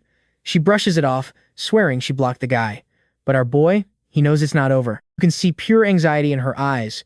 She opens her mouth to confess when his buddy suddenly sprints back in, screaming the protagonist's name. Juri assumes it's petty jealousy, but his friend is completely freaking out. He violently shakes our hero, apologizing like crazy, before clarifying who the real target is. It's the entire gaming community. There's a massive forum thread blowing up. 10 reasons why Psychop is cheating. Some salty internet troll sparked a massive witch hunt. The claim? Our guy allegedly pulled off an impossible 180 instant headshot. This toxic rumor spread like wildfire. What started as online hate was now reaching his inner circle. Juri just stands there, completely lost. She's way too innocent for this hardcore, toxic gamer drama. She literally doesn't even know what a hack is. She seriously asks if it's like movie hackers aggressively typing to break into secure mainframes. The blonde friend sighs, breaking it down. Aimbots. Illegal cheating software that literally plays the game for you. One single click, 100% perfect, impossible accuracy guaranteed. Missing the point entirely, she innocently gets totally hyped to try using it herself. However, the blonde shuts that down fast, strictly explaining the absolute zero-tolerance cheating rules. Horror finally clicks. She gasps, asking if our hero actually got busted. He instantly denies it, and his buddy defends him, swearing the guy is pure, unfiltered, raw gaming talent. She starts doom-scrolling through those insanely toxic hate messages on her phone. But the blonde, he's completely furious. Sick of all these jealous losers, he vows to fix this massive mess right now just to save their team's reputation. Jury, our ultimate gossip queen, steps in. She warns that rushing blindly will just add fuel to the fire. The only way out? The accused needs to speak up face to face. But hey, who wouldn't be stressed out about Duan's current nightmare? Anyway, getting back on track, Suko checks in on our guy. And Duan? He tries playing it cool, claims he's fine, just super awkward about all this random attention. Besides, why panic when he wasn't even using any aimbots or cheats? Still, our blonde friend worries this drama might drag down Swabit and the whole squad. Meanwhile, our protagonist is just mind-blown. Like, why does everyone suddenly care about his gameplay? Suddenly, he catches a glimpse of his screen. He immediately taps his buddy to look. Duan is literally trembling, gripping his phone. Then it hits him one of those nasty hacker call-out comments. It seriously looks like it came from Jury. A little later, in a private lobby, this ridiculously intimidating player hops on a call with our boys. She cuts right to the chase, asking if our guy actually plays completely clean. The blonde instantly defends him, swearing Duan just has raw, natural gaming talent. Right then, this mystery gamer drops this incredibly heavy, dark pressure. Both boys instantly start sweating. Plot twist. She reveals she's actually Swabit. The huge streamer grins, calling this massive drama a perfect golden ticket. Our guys, absolute shock. Because let's be real, since yesterday, cheating accusations against our protagonist have completely exploded online. Viewers had replayed that live stream footage endlessly. And the verdict? The whole chat agreed his moves were way too sus. Once that echo chamber started, a massive mob of haters just swarmed in. So Swabit steps in, deciding to help the protagonist clear his name. To do this, they gotta visit her actual streaming studio. Our hero is totally lost, though. So, Swabit literally challenges him, doesn't he want to prove everyone wrong? Suko jumps right in, hyped up, saying they absolutely must destroy this rumor at the root. But wait, how exactly are they pulling this off? Simple. By playing live, zero cheats attached. The streamer knows our boy's raw gameplay will easily shut everyone up, and the blonde buddy is absolutely pumped about it. Plus, he gets to join. But our hero is totally panicking, swearing he absolutely cannot pull this off. Initially, his friends are just completely confused by what he actually means. But Duan just snaps. He screams that he's not explaining a damn thing and rage quits the lobby. The streamer is left feeling super guilty, while the blonde is completely speechless. Later that night in bed, our guy knows he should probably explain himself, but the words just won't come. Then, grabbing his phone, a new notification lights up. Swabit.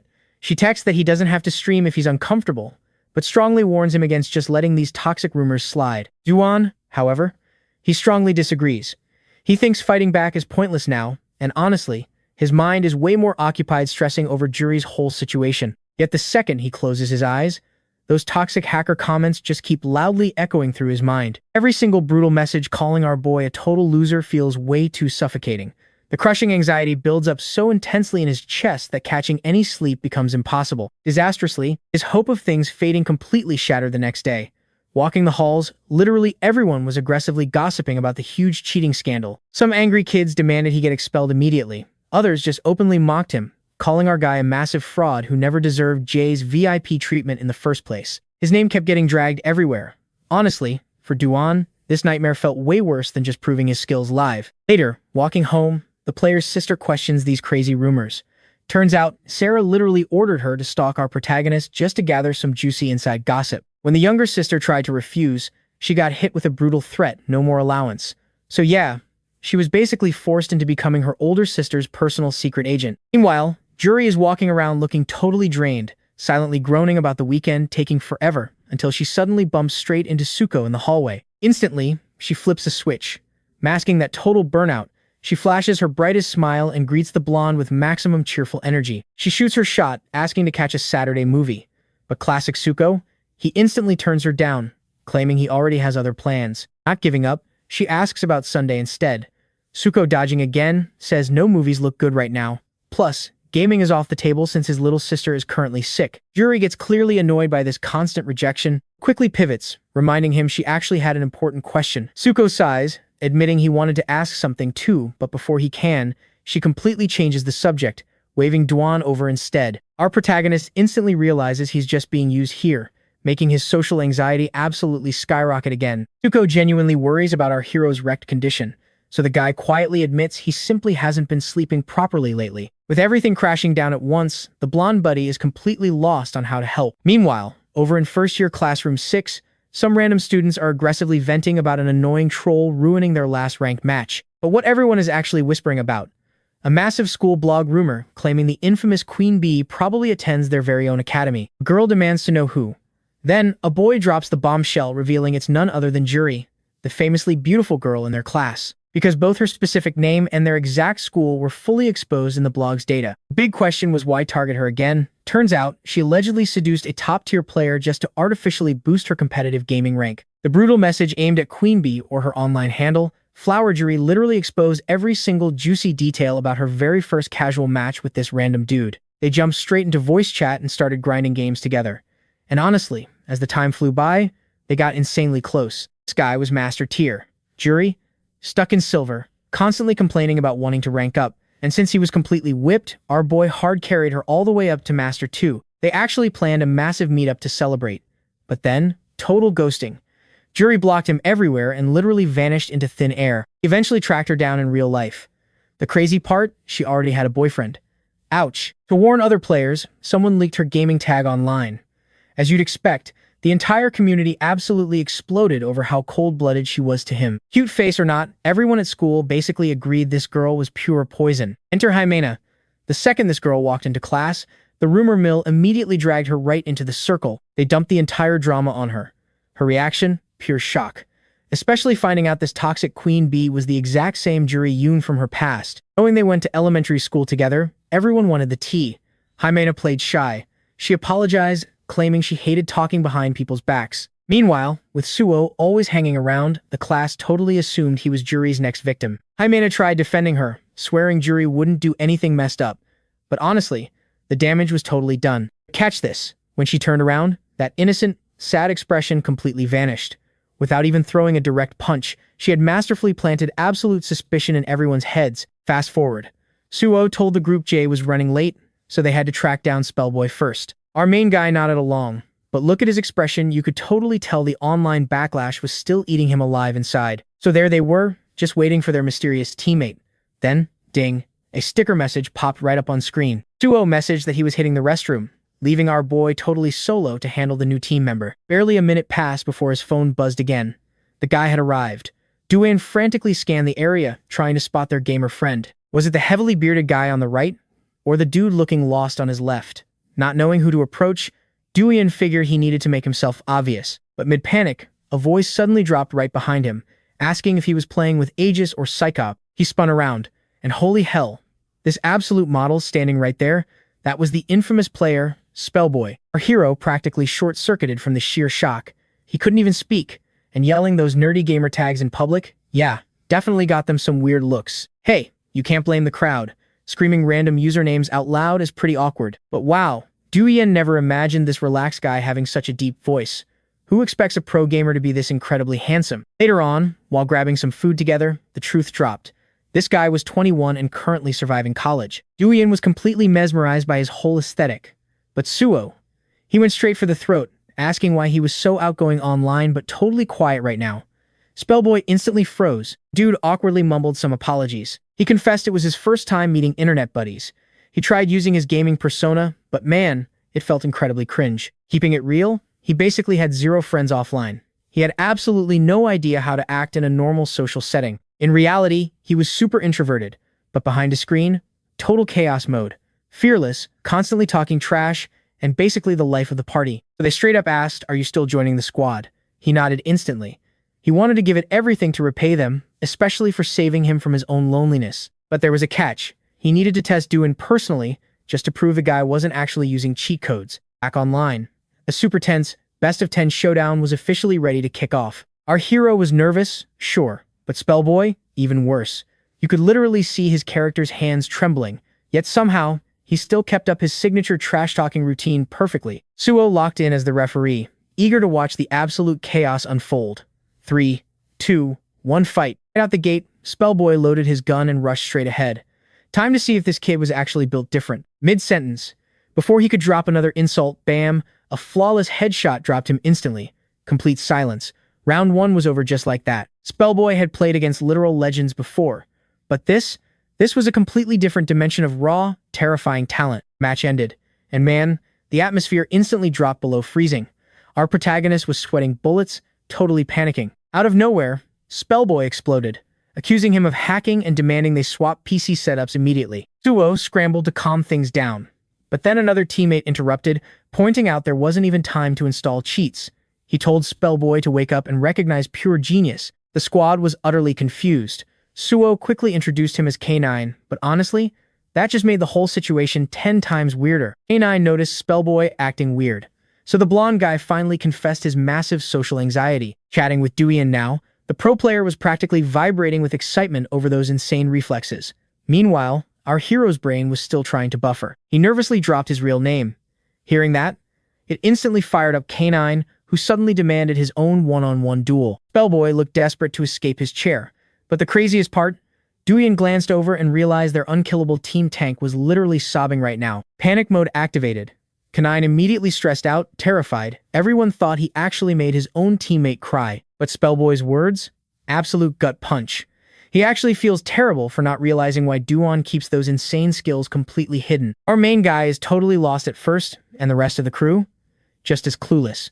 Then Sujo steps up, relating to Spellboy's classic introvert struggles. Just 1 month ago, speaking up was impossible for him, but now, the character growth is absolutely real. Spellboy pitches a faceless handcam setup to prove his skills, but K9 just chuckles, saying the hater's screaming hacker will never buy a simple video. Still, that heavy guilt is eating Spellboy alive, especially seeing the massive hate crashing down on Swagbit right now. But get this, Duian was completely clueless. He had zero idea his own explosive hacker rumors were getting the streamer absolutely roasted online. Meanwhile, Sugo calls our main guy the absolute biggest victim here. But Spellboy drops reality, everyone is taking splash damage here. When Duian nervously checks with a downcast K9, Suo tries to play it cool. Shifting gears to their new team, Spellboy asks the big question. Are they going pro? Because tournaments mean facing massive, brutal crowds. His ultimatum? He is out, unless Duian steps up and publicly clears the air first. Fast forward to tonight. Our boy is spiraling hard over showing his face at the tournament. The idea of his friends catching heat because of him? Heartbreaking. But his deep thoughts vanish when a furious bark nearly stops his heart. Terrifying beast? Literally a pint-sized puppy. And the owner out for a late-night stroll? It is none other than Juri. Little Rose might be just 9 years old, but she is an absolute tiny menace. She casually asks why Duan is flying solo without Suo. Plus, she notices his miserable vibe totally different from his usual hyped energy. Duian finally cracks. People are suffering because of him, but the massive fear of judgment still paralyzes him. Juri does not sugarcoat it. Do nothing, and the situation gets way worse. Funny enough, that is the exact same truth the streamer dropped earlier. To somehow cheer him up, she shows the nasty hate she is currently getting in her own class group chat. Since our guy was completely left out of the loop, she literally had to invite him first. Then she hits him with a serious question. Does he believe his own bad hype? Even knowing the rumors are pure garbage, she understands the angry mob will never care about the truth. Juri admits she's always a target for drama, despite doing absolutely nothing. The chaos started when some jealous girl dumped her boyfriend just because he liked Juri instead. Totally not her fault, right? But this time around, she explains the vicious school gossip is actually targeting Sugo. And the absolute funniest part? The blonde girl has literally never even played a single ranked match with her. Normally, Juri would just brush off the haters. But Suo lives and breathes this game he dreams of going pro. So, to protect his future career, he is stepping up to make an official statement. She tells our boy to just watch and learn before deciding on his next move. That leaves him deep in thought. Then boom, the scene suddenly shifts to a monitor starting up a massive live broadcast. Swabak hits live. The stream immediately shows a fresh operating system installing right on screen. The viewers are super confused at first. The chat goes wild, wondering if they are getting some kind of epic hardware giveaway today. But with all the recent drama, the chat demands answers. The toxic comments roll in, mocking him and predicting the so-called hacker will show up. The tense audience throws massive shade, that is, until the fresh Windows installation finishes up right before their live eyes. Swabit finally flashes a confident grin at the camera. The very first thing he does on this clean slate, he downloads the game CZ Bond. Half the chat thinks he just bought a brand new setup. But then, the streamer shatters the silence and gets ready to drop some absolute truth bombs. Since the tournament, the entire community has been buzzing about one specific mystery player, accused of blatantly hacking right in front of the whole squad. People demanded an official statement, but he kept things completely quiet to protect the player's privacy. Those toxic rumors spiraled completely out of control, tearing through the players and setting the entire community on fire. So, the accused legend himself asked for this exact moment to completely obliterate every single fake accusation. Look at the screen, a fresh install from scratch. Absolute proof that zero shady third-party programs exist on this PC, just the pure game. Dweeba looks into the camera. This is the absolute perfect moment to crush those vicious rumors. No time wasted. The mystery player gets a warm welcome, and Duian remembers Jury's powerful advice. Time to let his god-tier skills completely silence every single hater. And just like that, Psycop enters the frame. He is literally trembling, wearing a full mask that instantly sends the live chat into an absolute frenzy. Before officially kicking things off, Sweeba gently asks the masked kid to introduce himself. And when he does, the chat is stunned by how young he looks. Duian reveals he is only 16, earning massive respect from the streamer for his raw courage. You can see the pure exhaustion in his eyes.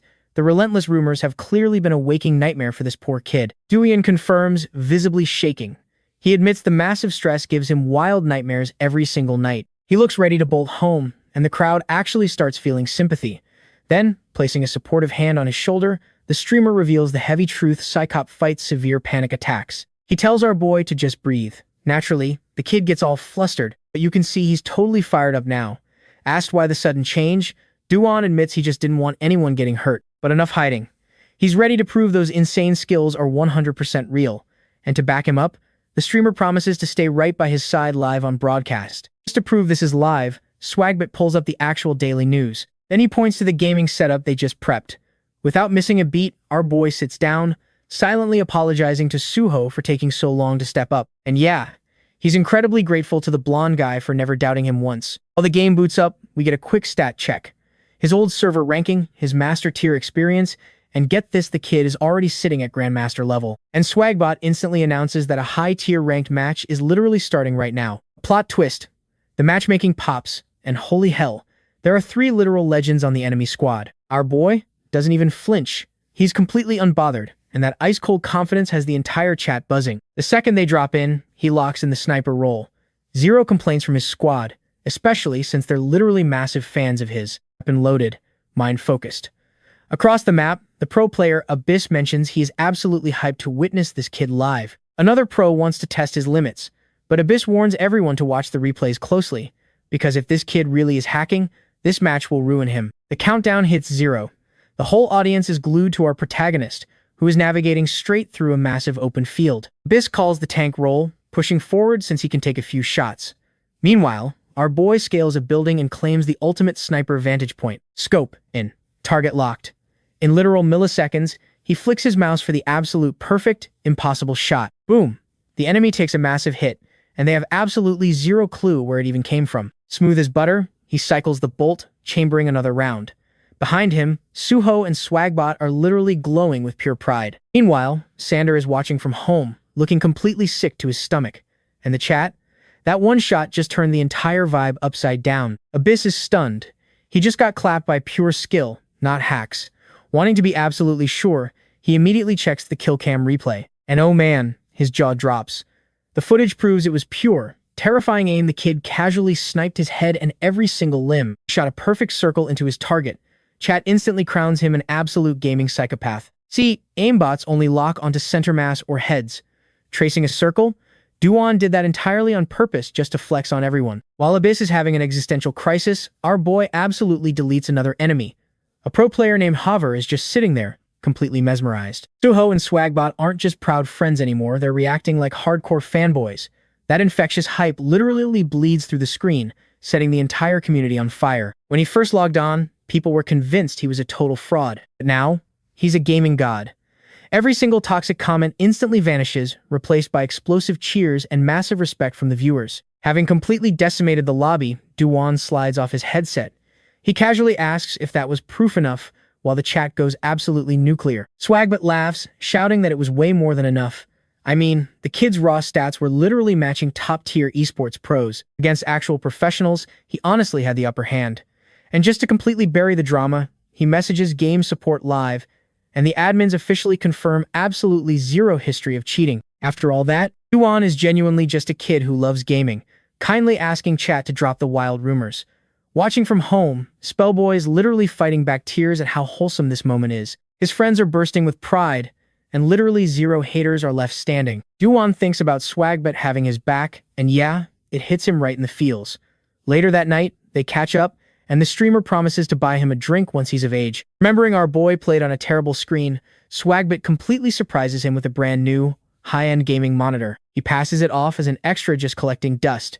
But mid-conversation, someone suddenly interrupts, asking what on earth Duan is doing there. Both guys turn around in surprise, especially since it's a girl they have never seen before. They have zero clue who she is, but that doesn't stop Swagbot from immediately thinking she is absolutely stunning. But plot twist, she introduces herself as our boy's older sister. Flustered, the streamer respectfully explains the situation. Seeing the gifted monitor, she bows in deep gratitude.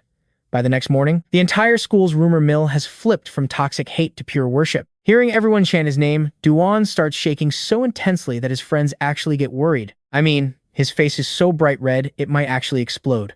The sudden celebrity status is nerve-wracking. Sure, but honestly, he's secretly loving the thrill. Moving on, Suho remembers Yuri had some messy business to handle, but seeing her intense, terrifying glare, yeah, she clearly took care of business. Later on, with Spellboy officially joining the roster, the squad realizes they're still missing 2 players. Priority is finding a solid support player, though Suho is seriously considering just taking that role for himself. Okay, so Duian is our absolute powerhouse, the main damage dealer. They desperately need a solid backup and support to make this work. But just as Suho strikes Juri off the active roster, this totally random girl bounces up from out of nowhere, cheerfully calling out Duian's name. "So nice to finally meet you," she beams. She basically drops a bomb. She's known Suho forever, which means she easily figured out Duian is the legendary player, Psychop. Our guys? Absolutely frozen. Jaws on the floor. How on earth does this stranger know his secret gamer tag? Juri, though, she's glaring daggers. Her biggest fear right now is that this newcomer is trying to steal her guy. Meanwhile, Duian's brain is literally short-circuiting. Someone actually busted his secret identity. He's frantically scanning his memory, trying to pinpoint exactly who this girl is. The tension is hilarious. Juri glares daggers while this mystery girl just looks unbelievably smug. Juri is 2 seconds away from throwing hands. Suho literally has to hold her back to stop a scene. And our mystery guest? She's just tilting her head, wondering why they're all acting completely unhinged. Eventually, our boy just straight up asks for her name. Her response? A playful smirk. Take a guess. She gives them a tiny clue they've actually crossed paths in-game before. Total blank stares at first. Then, Suho's eyes light up. Could she be that crazy player they ran into? Bingo! Bullseye. The guys quickly realize she's actually an upperclassman at their school. She gives a polite nod, officially welcoming herself to the group. It only takes a beat, and everything suddenly clicks for our hero. It's Benny, the absolute beast from Team 2. Suho doesn't miss a beat, demanding to know how she uncovered Duian's secret account. Well, here's the thing. She already knew the blonde guy, and with all the rumors flying around about Duian being an untouchable legend, putting 2 and 2 together was child's play. Not gonna lie, she's known for weeks. She literally caught them hanging out at the local cyber cafe, openly plotting to recruit Spellboy to their roster. So, what's her grandmaster plan? Dewey embraces himself, but she just shrugs. She literally only walked over to say hello. Time for proper introductions. They swap real names, shaking hands like proper gamers meeting in the wild. But wait, Suho's eyes go wide, and he practically screams her name. Does she have a squad for the upcoming tournament yet? Because if not, he's recruiting her right here, right now. You really can't blame him. She's a top-tier, legendary ranked beast. She's obviously got professional gamer ambitions. Juri, on the other hand, absolutely hating every single second of this interaction. Fast forward a bit. We're back in the classroom, looking at a rough piece of paper with their 4 official roster names. Suho nods, they just need one final piece to complete the puzzle. Now comes the hardest part of esports, picking a cool team name. Suddenly, Juri materializes out of nowhere, swipes the pencil, and furiously scribbles her own gamer tag right beneath Benny's. Suho immediately tells her to stop. But guys, she's literally crying. She refuses to be left behind. Sure, she originally agreed to just manage the group, but seeing him invite another girl to actually play? Pure jealousy. She demands to know why she can't fight alongside them. Suho honestly had no idea she was this invested. He takes a breath, gently explaining just how brutal the professional grind actually is. But hey, seeing her total dedication to keeping this crew together, he caves. He officially offers her the manager position on paper. Without missing a beat, Jury completely loses it and tackles him into a massive, happy hug. A total win-win. They're both grinning ear to ear, even if their reasons are wildly different. Fast forward to that evening, the official squad group chat is blowing up with introductions. Spellboy enters the chat swinging, declaring his absolute loyalty. He's only healing Duan, period. Classic fanboy energy. Suo drops the reality check. Yeah, they're short a player and totally broke without sponsors. But don't sweat it, he's got a secret connection to get them funded for the major leagues. Meanwhile, let's check in with the big leagues. Over at the pro gaming house, the mood is insanely heavy right now. Nam is absolutely crushed. He's convinced our boy Psychops signed with a rival org, completely breaking his promise to stay out of the pro scene. The rest of the squad totally gets why he's upset. I mean, Duyin literally rejected them to their faces, claiming he hated professional play. But one guy refuses to quit. He vows to hunt him down for one last offer. Jump to late afternoon, and our hero is just casually checking his phone. The new team chat is absolutely buzzing with hype for their practice session tonight. Honestly, Duyin can't help but smile. Having a real squad finally feels right. Wait for it. Just as he reaches his front door, a stranger steps out of the shadows and drops his secret gaming handle. Our guy spins around instantly. Bad move. He might not recognize this stranger, but that reflex? It told Minho everything he needed to know. Target confirmed. Duyin freezes. Wait a second. That voice sounds way too familiar. His brain boots up into overdrive, matching the real-life face to a leaked photo from that pro team. Holy crap. It's Minho, the actual pro player. But why on earth is a top-tier esports athlete standing in his neighborhood, intensely comparing him to a blurry phone pic? Trying to play it cool, Duyin asks if he moved in next door. Nope, Minho drove all the way out here for one specific reason. The million-dollar question, what does he want? Brace yourselves. He looks Duyin dead in the eye and officially invites him to the biggest pro team in the region. Bam! Smash cut into the game. Sun, sand, and absolute chaos. A massive ball of pink destruction charges up in the enemy's hands as he scans the beach for easy targets. But they're not alone. Benny is crouched in the shadows, Spellboy locked and loaded right next to her. The enemy tank goes full beast mode and blindly rushes forward, bullets flying everywhere. The enemy damage dealer tries to give covering fire, but it doesn't even matter.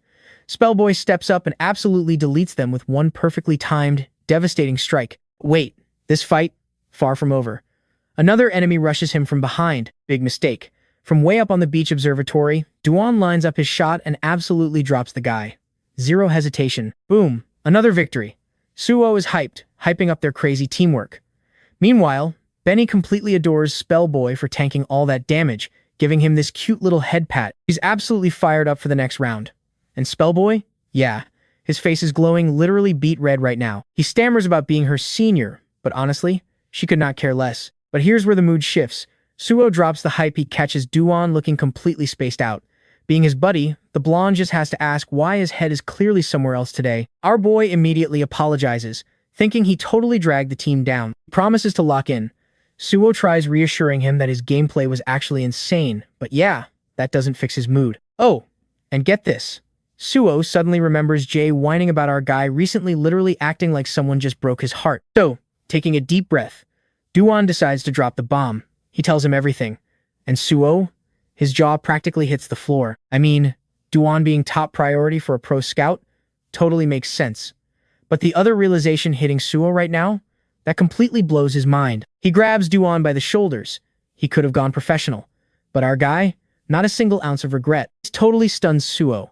Out of everything, Duan actually chose their amateur squad, and man, that lights a massive fire under the blonde to push harder. Though honestly, deep down, our protagonist still felt pretty awful about rejecting those heavy hitters, Nam and Minho. Let's rewind to that exact meeting. The big recruitment pitch. Duan was sitting there, completely and utterly lost. Like, first Jay practically begs him to join, and now Minho is making a pitch, but our boy straight up declined, shutting the door completely, which left the veteran pro totally stunned. Getting absolute silence back, Duan awkwardly tried to snap Minho out of his daze, but the pro was totally zoned out processing that instant rejection. Minho figured the kid only rejected Nam earlier because it was super sudden and he was still a rookie to the scene. Yet, having joined another squad, he clearly understood the weight of the pro world. Even so, since Duan threw that golden ticket away, Minho realized he needed bigger bait. Real money. When pushed, Our guy admitted he only knew the basics about their roster. Like, he knew Yuji was on board an absolute monster when it came to raw speed and agility. He mentioned Eugene Cha too, a rookie, sure, but a guy who adapts flawlessly. The perfect anchor. And yeah, obviously he knew Nam, their legendary support player who could easily flex into any role. Not to mention, he fully respected Minho's insane counter and tank abilities. Then, Minho dropped a flex. He's currently rank 1 on the entire Korean server. A massive detail Duan literally just learned right then. Minho used that heavy status to prove just how unbeatable their lineup really was. Add in a private team house, plus some very serious salary negotiations on the table. But despite throwing all these massive perks at him, Duan's reaction just completely baffled Minho. Facing that stubborn rejection, the pro asked if Duan's current squad was literally just some casual friends.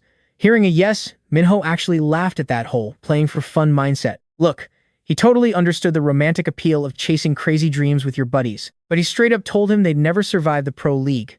Seeing Duan's unshakable resolve, Minho finally backed off. But he left one chilling warning. If winning it all was truly his goal, he was going to regret walking away today. Dropping that harsh truth, he just walked out, leaving our boy completely frozen. Cut to a few moments later, Sarah's waiting by the elevator, totally spacing out about what to eat. On top of that, she's slightly annoyed. Minho completely ghosted her when they needed to lock in a new streaming schedule. Speak of the devil. The guy suddenly appears right behind her, apologizing and practically scaring the living daylights out of her. Minho quickly confessed exactly what he'd been up to, making her jaw just drop. She'd been feeling super guilty about forcing her sister to track our guy down. So wait, he actually tracked the kid down using just a sketchy doodle? But the real question burning in her mind, did it work? She desperately wanted him on their roster. Sarah was absolutely vibrating with excitement, but Minho just sighed. Time to find another recruit. His reasoning? Even if the kid had said yes, throwing him into the pro scene right now would just shatter their team's synergy. Anyway, fast forward to the next morning. Suo is looking ridiculously serious. Duan's just quietly nursing a hot coffee, while Benny matches that heavy energy. Then, breaking that awkward tension, she finally speaks up. She's been thinking about this all night. Why the heck are they running with 4 people when official tournaments absolutely require a 5-man squad? Hearing this, Duan was already wrestling with the exact same thought. That's when Suo drops the agenda. They needed to talk this out right now, run through their list of potential candidates, because he already had the perfect player in mind. Meanwhile, back over at the pro headquarters, Nam is standing there, completely doubting his own ears. Get this, Sarah was gearing up to drop a massive public announcement to find their final team member. Jay is absolutely losing his mind over it, while Minho just sits there, completely unbothered. He was dying to know. Why didn't Minho just recruit Duian right there? I mean, they had literally already met. He was practically begging for the juicy details. But of course, our main guy completely shut him down. Again. Anyway, Minho kept pushing his own agenda. Forget about him, he argued. With a solid 5th player, their roster would be absolutely unstoppable. Sugo was totally on board with this plan. And get this, he immediately started hyping up a very specific support player. Here is the crazy part. The blonde mentioned Benny had probably queued up with this player before. We are talking about the absolute legend, Yummy. Oh, she definitely recognized that insane nickname. Benny completely agreed, too.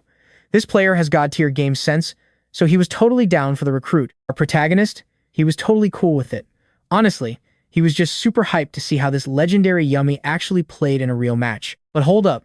Before getting too excited, Sugo dropped a quick reality check. Yummy actually lives all the way in another city. Meanwhile, back at an academy, one that supposedly prides itself on ethics and creativity, students were just casually chilling in the halls. The whole place was going wild with rumors. Everyone was hyping up Fico, also known as Reaper, calling him an absolute god at the PC cafe. But one guy was not having it.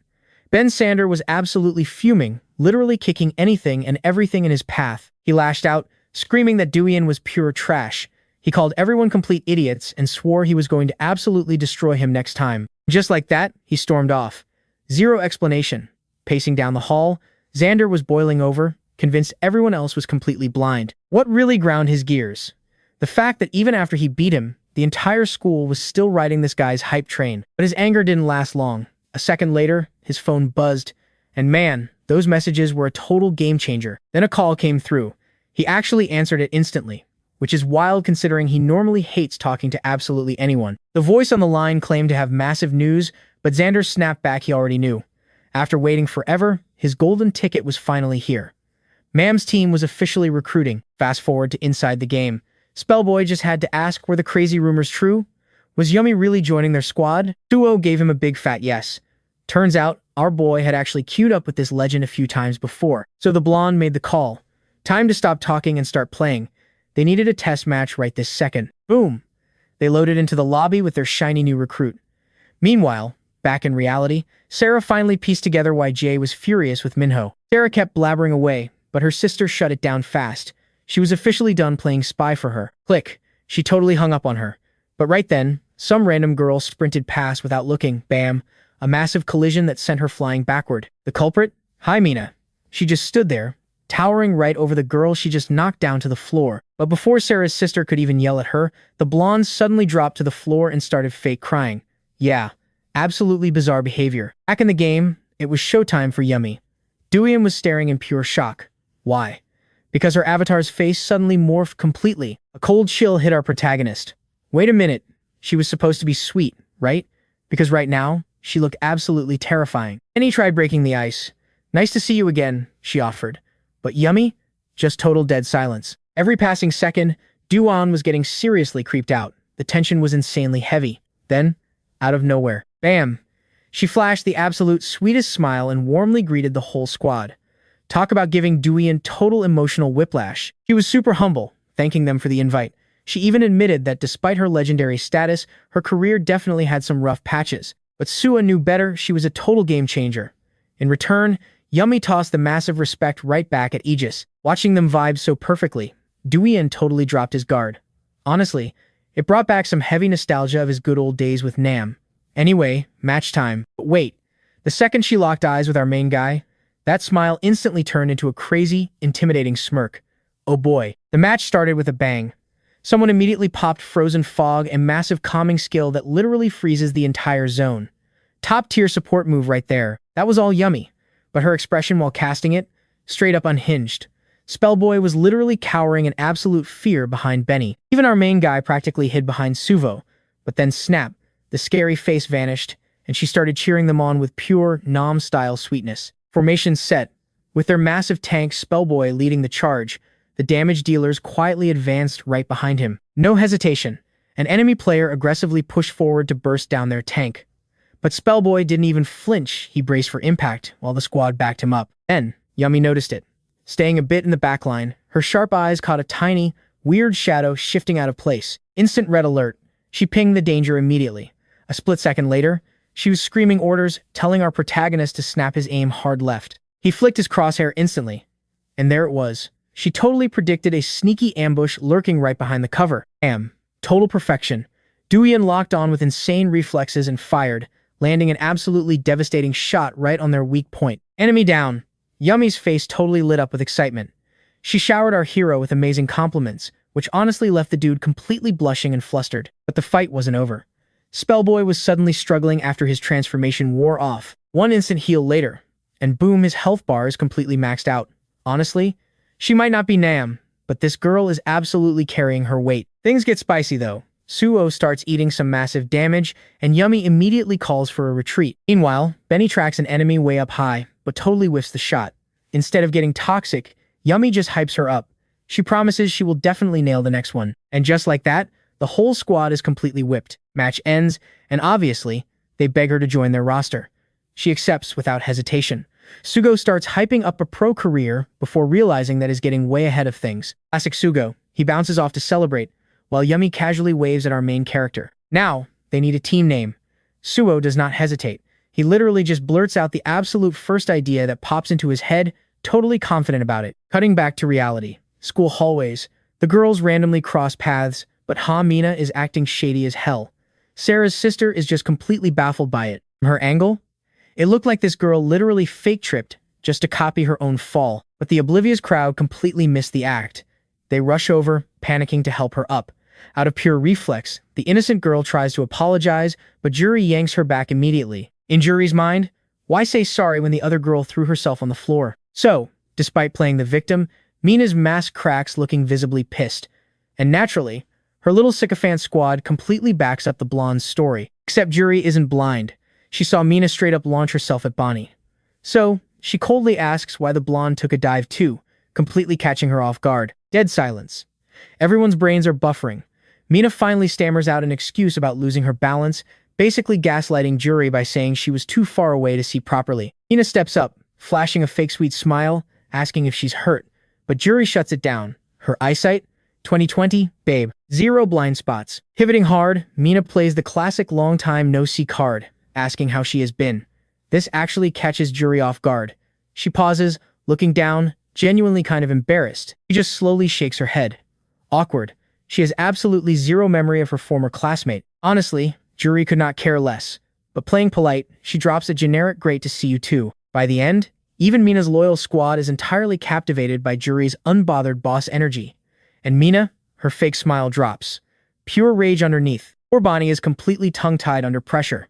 Seeing Juri step up and defend her like an absolute shield, instant fangirl. Later in class, Juri catches wind of this yummy girl who secured the final roster slot. The squad needs to grind together, so Sugo demands a practice run. And Juri, being the dedicated team manager she is, instantly agrees to handle all the logistics. Right as they part ways, Sugo casually asks when the schedule will drop. Fast forward a bit. Juri is staring at her screen, and absolute panic sets in. The realization hits her like a truck. Suo gave her an impossible task. He mentioned arranging a scrim, but Juri is absolutely clueless. She has zero idea it means practice match. And the kicker? She cannot ask Suo. She's the manager. She should know this. Panic mode activated. Then Bonnie suddenly approaches bearing gifts. Bonnie shyly explains it is a thank you token for the other day. Juri just blinks, completely blindsided by the present. Why? Because she literally has zero memory of ever helping Bonnie. That response? It completely shatters Bonnie's bright, beaming smile into pieces. Frantic, she brings up the tripping incident and getting saved. Juri just waves it off completely. Bonnie insists she's totally fine, despite her hands being absolutely scraped up. Anyway, Bonnie glances down, spots Juri's frantic browser tabs, and casually mentions the word scrim. Juri absolutely loses it. She snaps at Bonnie for snooping, but Bonnie's just wondering if they are talking about the game Kizzy Bond. Ding. A massive light bulb goes off in Juri's head. Zero hesitation, she literally snatches Bonnie by the arm and speeds off. Bonnie stumbles along, convinced she screwed up, and gets insanely nervous when Juri speaks up. But plot twist. Juri just desperately asks if Bonnie knows what a scrim is. Bakanza casually mentions it's a friendly game. Instantly, Juri's panicked expression morphs into pure joy. Bonnie breaks it down. These are basically unofficial warm-up matches. Looking up random stuff? A complete waste of time. She advises searching for Saiban scrim specifically. Finally, Juri locates the slang meaning right in an urban dictionary. Bonnie chuckles. She's not a gamer, but she definitely knows the lingo. Keeping her sister entirely out of it, Juri interrogates her on how to actually schedule one. Explaining her urgency, Juri spills the beans about being a manager, which suddenly connects all the dots in Bonnie's head. Regardless, Juri is dead serious about fixing this mess, which gets Bonnie totally fired up too. She commits to helping, whatever the cost. Juri desperately asks how they can pull this off. Bonnie reveals she actually knows another manager, prompting a fast number swap. But fast forward to getting home, brutal reality hits, crushing her hopes entirely. Desperate times. Bonnie literally begs her older sister for backup. She desperately needs the guide on setting up scrim matches. But Sarah? Stone cold. She is absolutely refusing to help out, especially since Bonnie so rudely hung up on her last time while discussing this. Bonnie tries scrambling for an apology. But yeah, she definitely pushed her luck. Sarah finds it super suspicious. Bonnie asking about gaming? She doesn't even play. Cornered, Bonnie lies, claiming a quote-unquote friend is just curious. By sheer curiosity, Sarah finally agrees to help. Step 1, finding a proper community. That is where it all starts. Information is power here.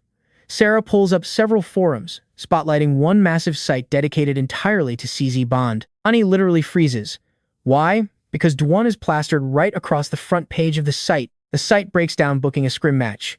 You can send official invites through their system, or just casually coordinate with friends to play. Sarah? She knows the real secret. She insists everyone actually uses a voice app called Concord. Bonnie is completely lost. Concord? Weird name.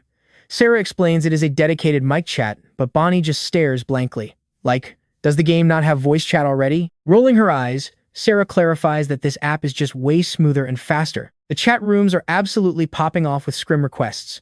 One main channel literally has over 200 players online. If a team wants a match, Sarah explains, they have to hustle and post requests. She tells Bonnie the strategy. Drop your available dates and wait. If nobody bites, you slide straight into the player's direct messages to lock it down. The plan set, Sarah casually offers to invite Bonnie into the group, but Bonnie, totally distracted, blurts out that she does not need it. Mistake. She realizes it too late. Sarah looks suspicious. She might guess this involves Duian and the rival Aegis team. Ironically, Sarah would love to watch them play. Meanwhile, Bonnie is practically vibrating with panic, desperate to keep this whole thing under wraps. Panicking, Bonnie quickly asks for the group invite. Fast forward to tomorrow. Juri is absolutely glowing since the issue is fixed. She hugs Bonnie, who awkwardly offers to help out anytime. Juri begs to learn the ropes. Playing the double agent, Bonnie quickly covers, claiming a friend handled the setup. Juri gets an idea. She suddenly offers Bonnie an official co-manager spot. Bonnie can run the match schedules, while Juri handles everything else. Honestly, it makes asking for tech help so much easier if they share the title. Juri is so hyped to learn from Bonnie's mysterious friend. To seal the deal, she corners Bonnie, busting out the ultimate weapon giant, sparkling baby eyes that practically glow. It is super effective. Defeated by the cuteness, Bonnie can only smile and say yes. Later on, crossing the school field, the two girls bump straight into the team's boys. Juri instantly hypes up her new hire. She proudly introduces Bonnie as the second manager, flexing her recruiting skills. Which, fair enough. Poor Bonnie, she is shaking like a leaf during introductions. Sue looks a bit confused, checking with our main guy, who instantly approves. The blonde teammate jumps right in to say hi, but Bonnie is completely zoned out. Giving her the rundown, the blonde guy casually drops a bomb. They are going pro. He points out the roles. He plays tank, Duian is their heavy damage dealer, and Juri handles team management. The ultimate goal? Breaking into the official esports scene as a legitimate pro squad. Bonnie is starstruck until the heavy reality of that goal actually hits her. Snapping back, she formally declares she will handle their scrims. Right after that intro, she drops a piece of info the protagonist had absolutely zero clue about. But honestly, the protagonist is just sweating over one thing. His sister would absolutely lose her mind finding out he manages Duan's team. Meanwhile, Suvo casually asks for Bonnie's game ID so they can play together later. The problem? She does not even have an account. Sometime later, they finally get their gaming chips recharged. But honestly, out of the three people involved, only Juri is actually excited. Juri teasingly asks our protagonist how walking with two absolute cuties feels.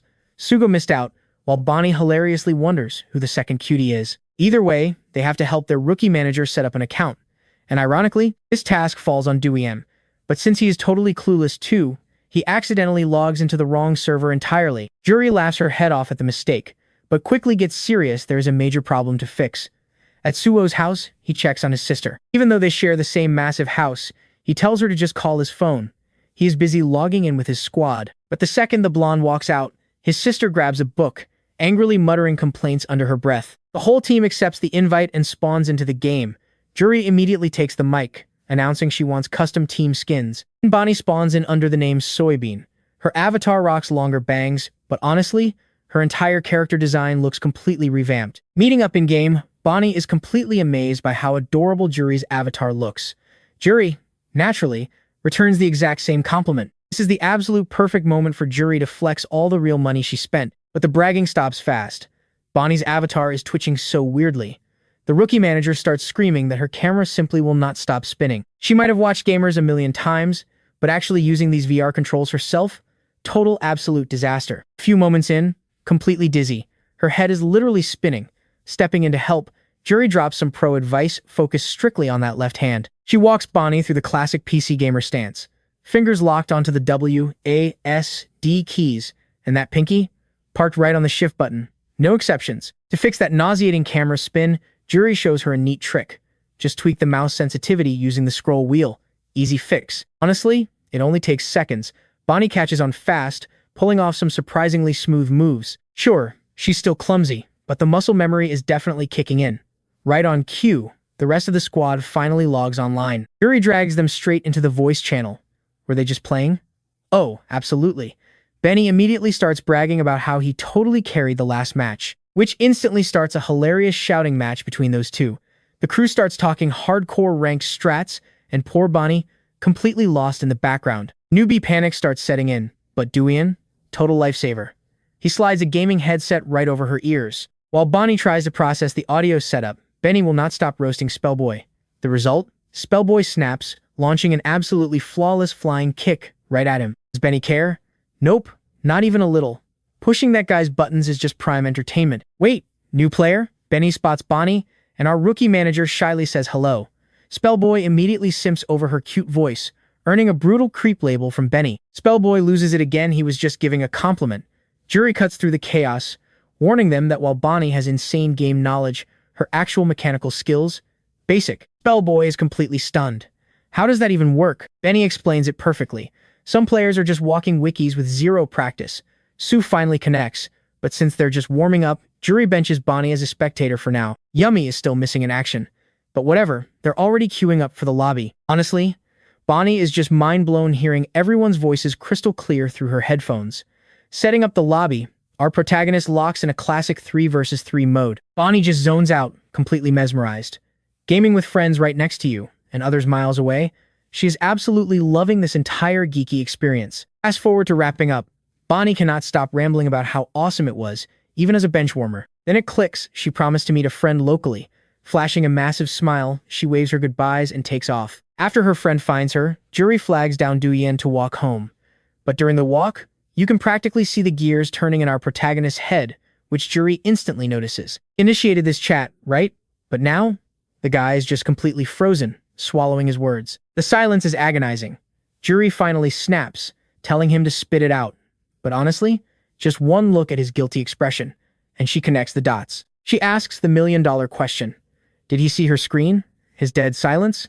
Yeah, that's a gigantic yes. Let's be real, the chat log was toxic. Total trash talk, no doubt fueled by that creepy suitor they just crossed paths with online. Random classmates from every grade were absolutely roasting her online, throwing backhanded compliments. And Duyen? His heart just aches knowing how heavy that negativity must feel. Jury? She brushes it off like it's nothing.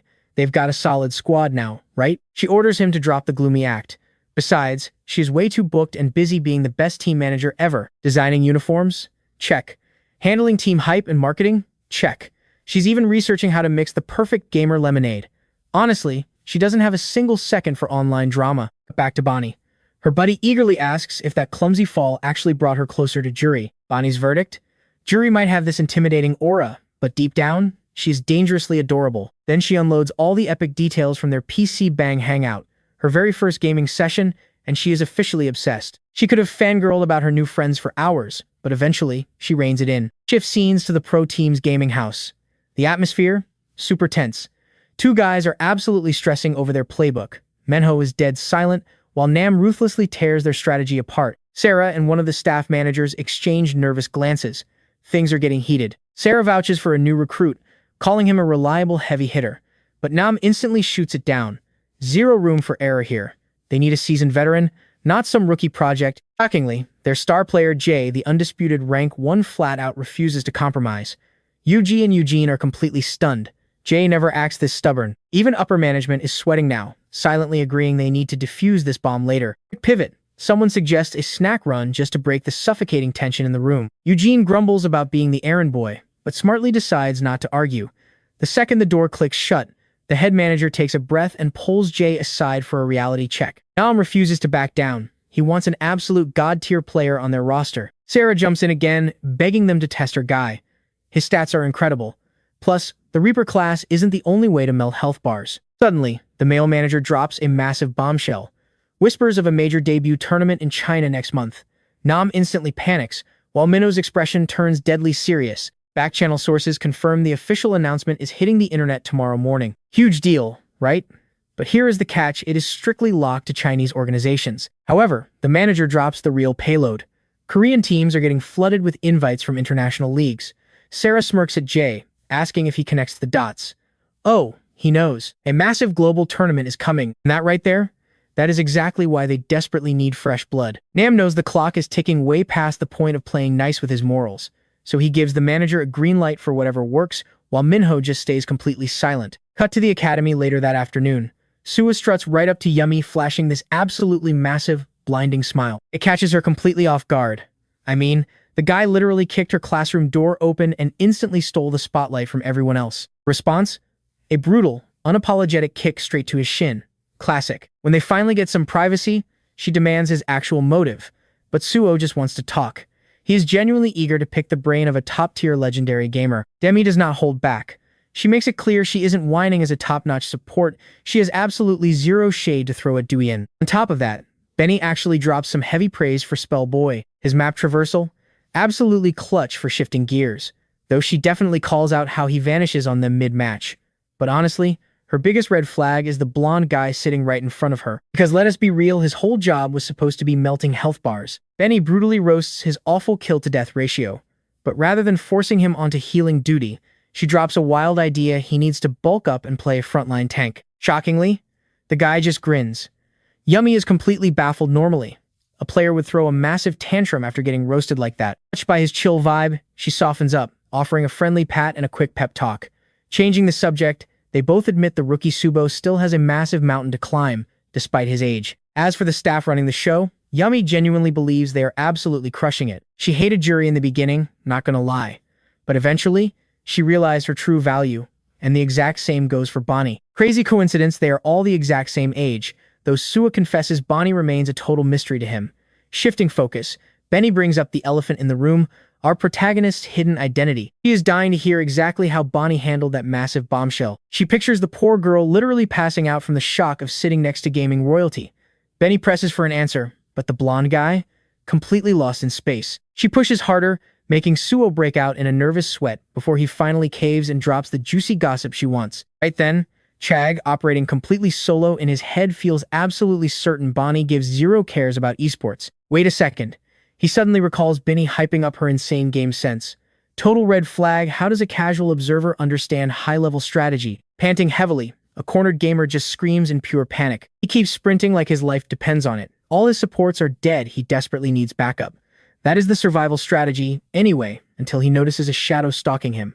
Enter Xander. His gamer instincts scream danger, but Xander materializes behind him with literally impossible speed. Playing a squishy healing class, he barely gets a shriek out before getting completely one-shot. A heartbeat later, the dead guy's ally rushes in, aiming to take Xander down for good. Downed gamer screams at his partner to finish the job.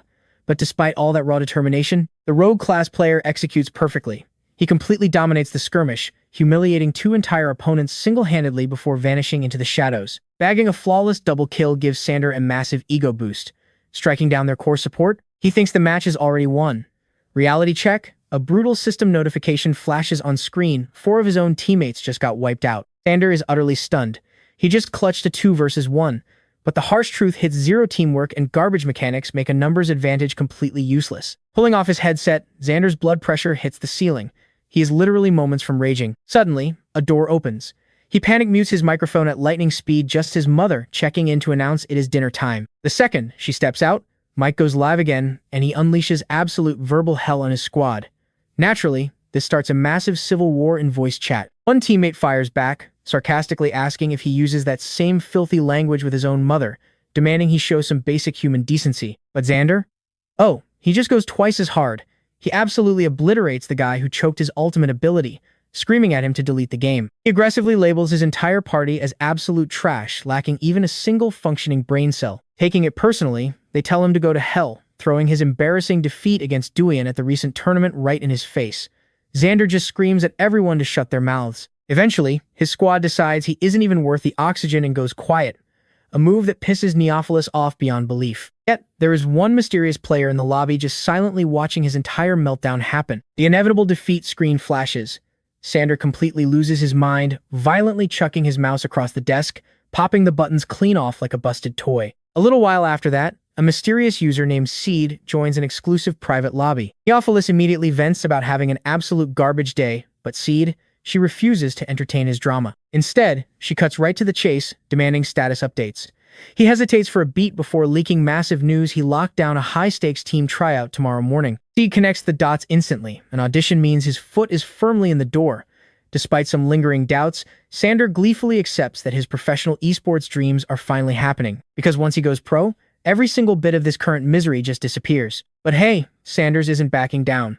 He swears to smash every single obstacle in his path. And Seed, he already knows it's a guaranteed win. Right after that insane custom match, his phone buzzes.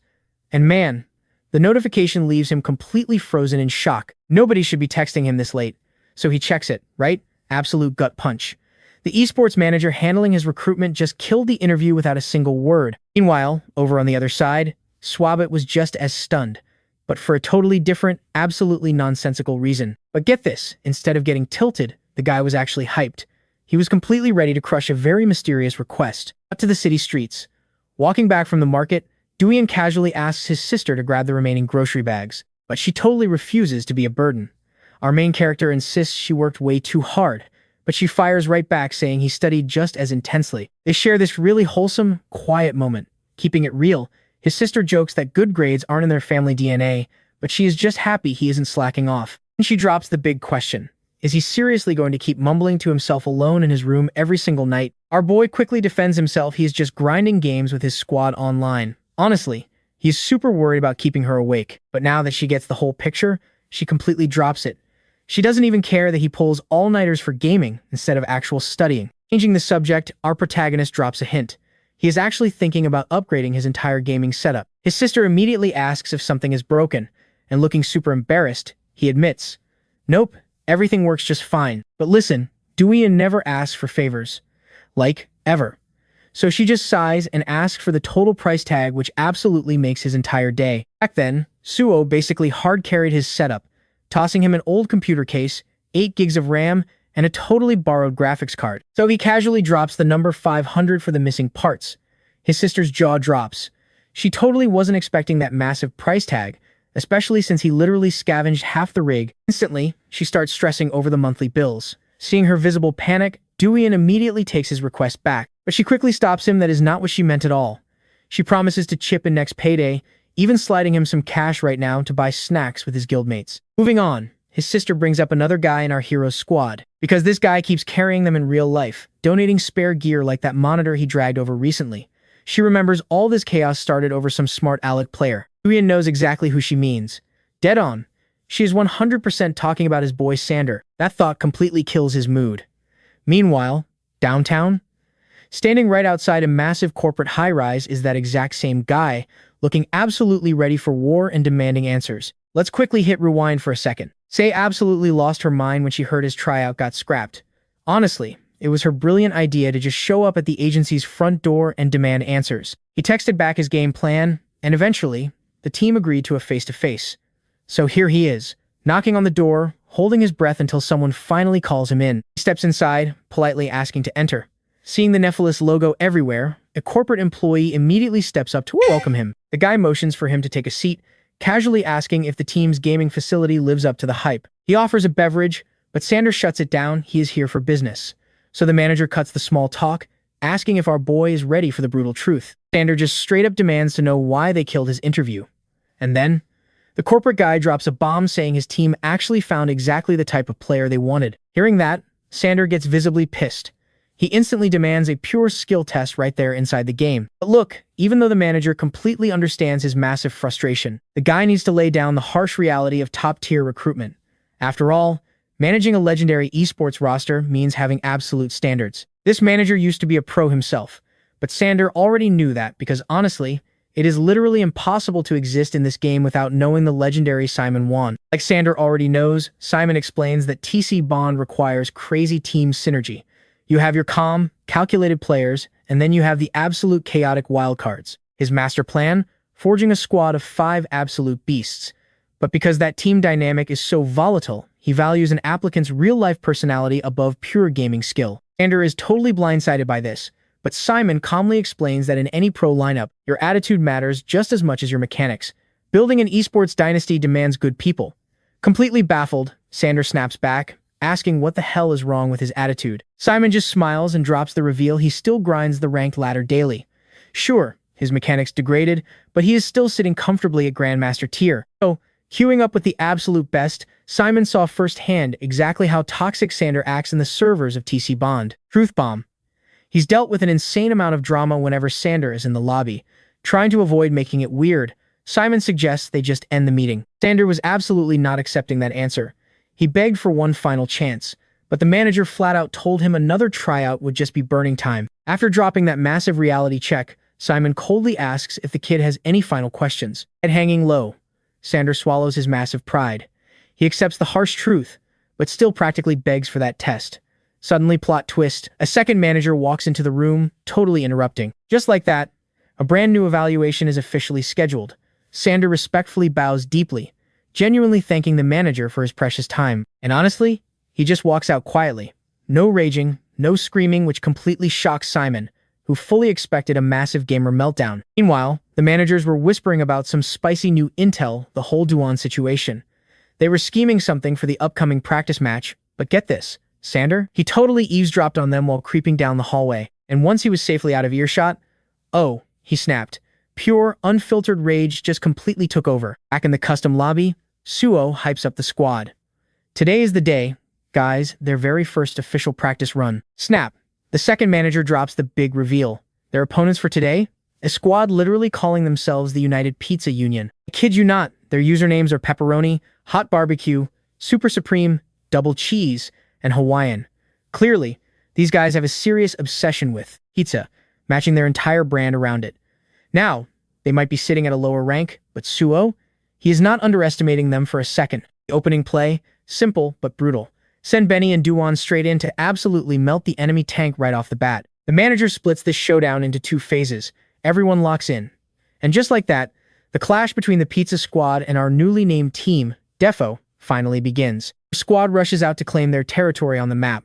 Duan halts at the perfect tactical range, getting totally dialed in. He scopes out the battlefield and catches all 5 enemy players, making a massive dive straight for the objective. Exactly what their blonde strategist predicted. Spellboy decides this is his big moment, popping his transformation, but smacks right into a wall of defense that completely shuts him down. Check out the enemy's massive brain play here. A double shield formation, stacking one massive barrier right behind the other. Because our main guy pushed too far ahead, he couldn't back him up in time. Spellboy is just eating massive damage, desperately screaming for heals, but with that insane enemy defensive line, pushing through with pure close-quarters combat was just basically impossible. Hiding behind that double shield and laying down heavy fire, the enemy snags the crystal. Suo spots the disaster happening and instantly calls for a full tactical retreat. And for plan B, he volunteers to play bodyguard for Benny and gives her one simple order: shatter those absolute walls. Oh, you are not ready for this. She summons her massive heavy machine gun, holding down the trigger with zero mercy, absolutely shredding anything standing in her path. Pepperoni starts panicking under the heavy fire, but game over. His frontline defense crumbles into a million glowing pixels. The enemy frantically screams for backup barriers, but nope, both shields are completely wiped out, leaving them naked. And honestly, their entire strategy relied on hiding behind those walls. The absolute perfect opening.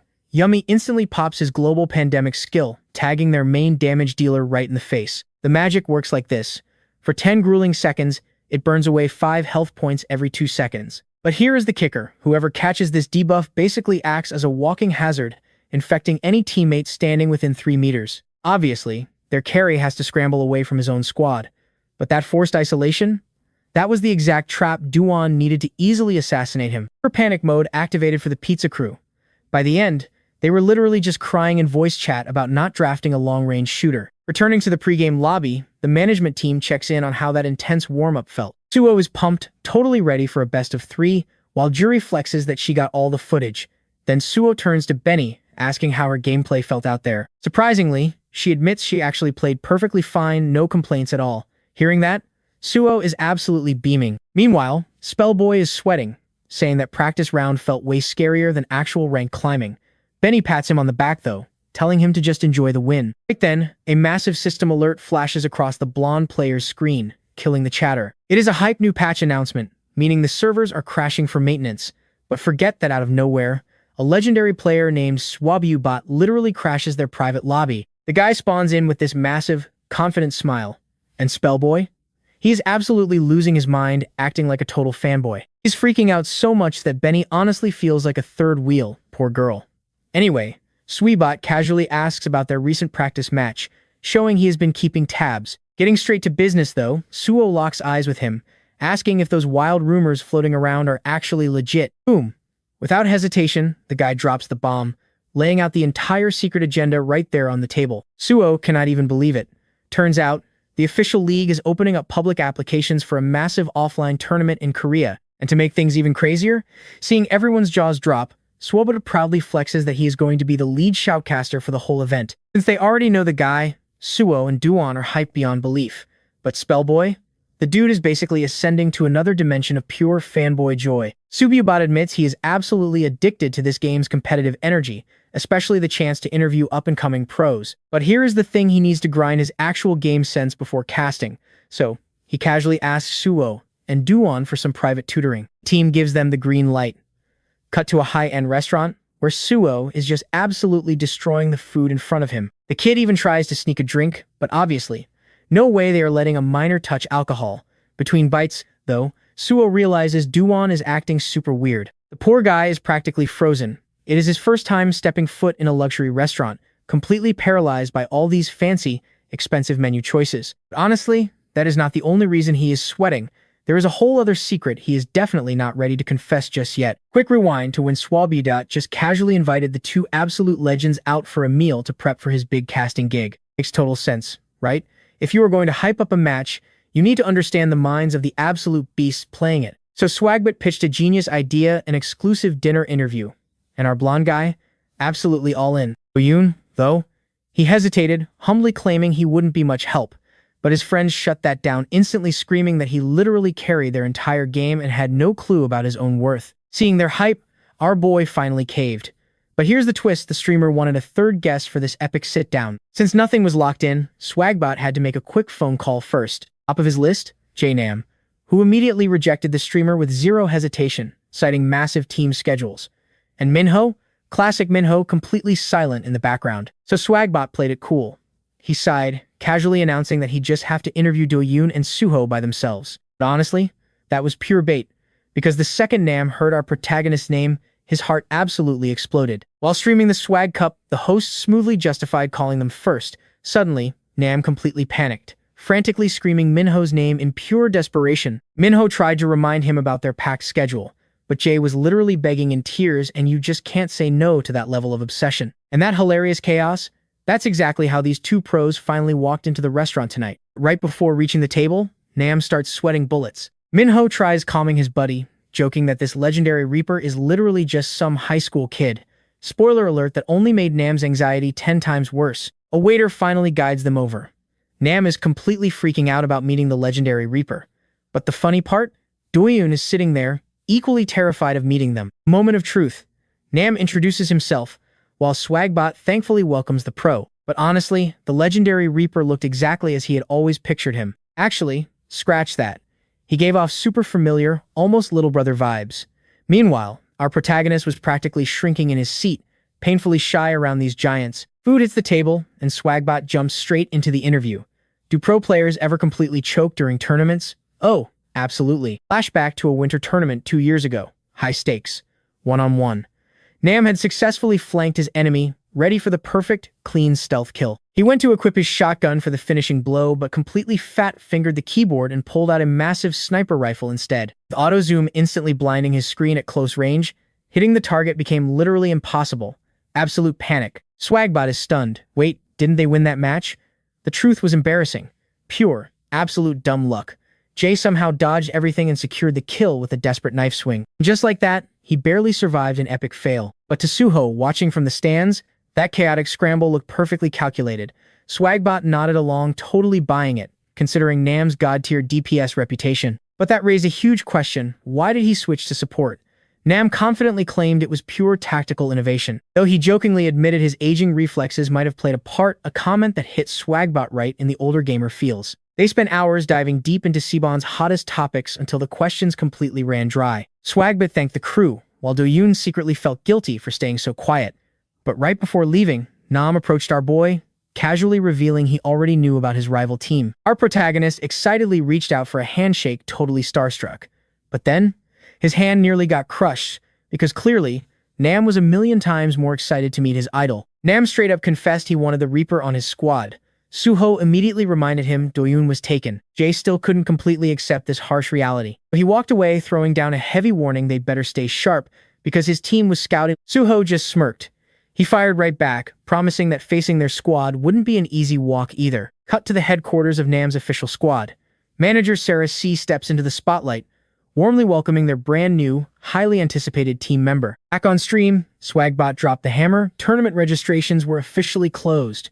He hyped up his chat, even though countless players had tragically missed the deadline. Still, the community was buzzing because this competition completely threw out the traditional rulebook. Every amateur was welcome to clash, with absolutely zero tolerance for discrimination or toxic behavior. Not a massive sponsor or zero experience? Doesn't matter. Everyone bleeds the same in the qualifiers. Yeah, some pros complained, but Swagbot leaked the truth. The prize pool was astronomically huge, and the battleground, packed cyber cafes spread all across Korea. So while teams grinded for the crown, our streamer promised he'd be traveling nationwide wishing everybody luck. Fast forward. Suho nervously asked Yummy if he was absolutely sure about ditching school and traveling from Busan. Yummy casually brushed it off, swearing everything was cool. But Suho, being the perfect student, was practically panicking over skipped classes. Yummy wasn't joking about joining.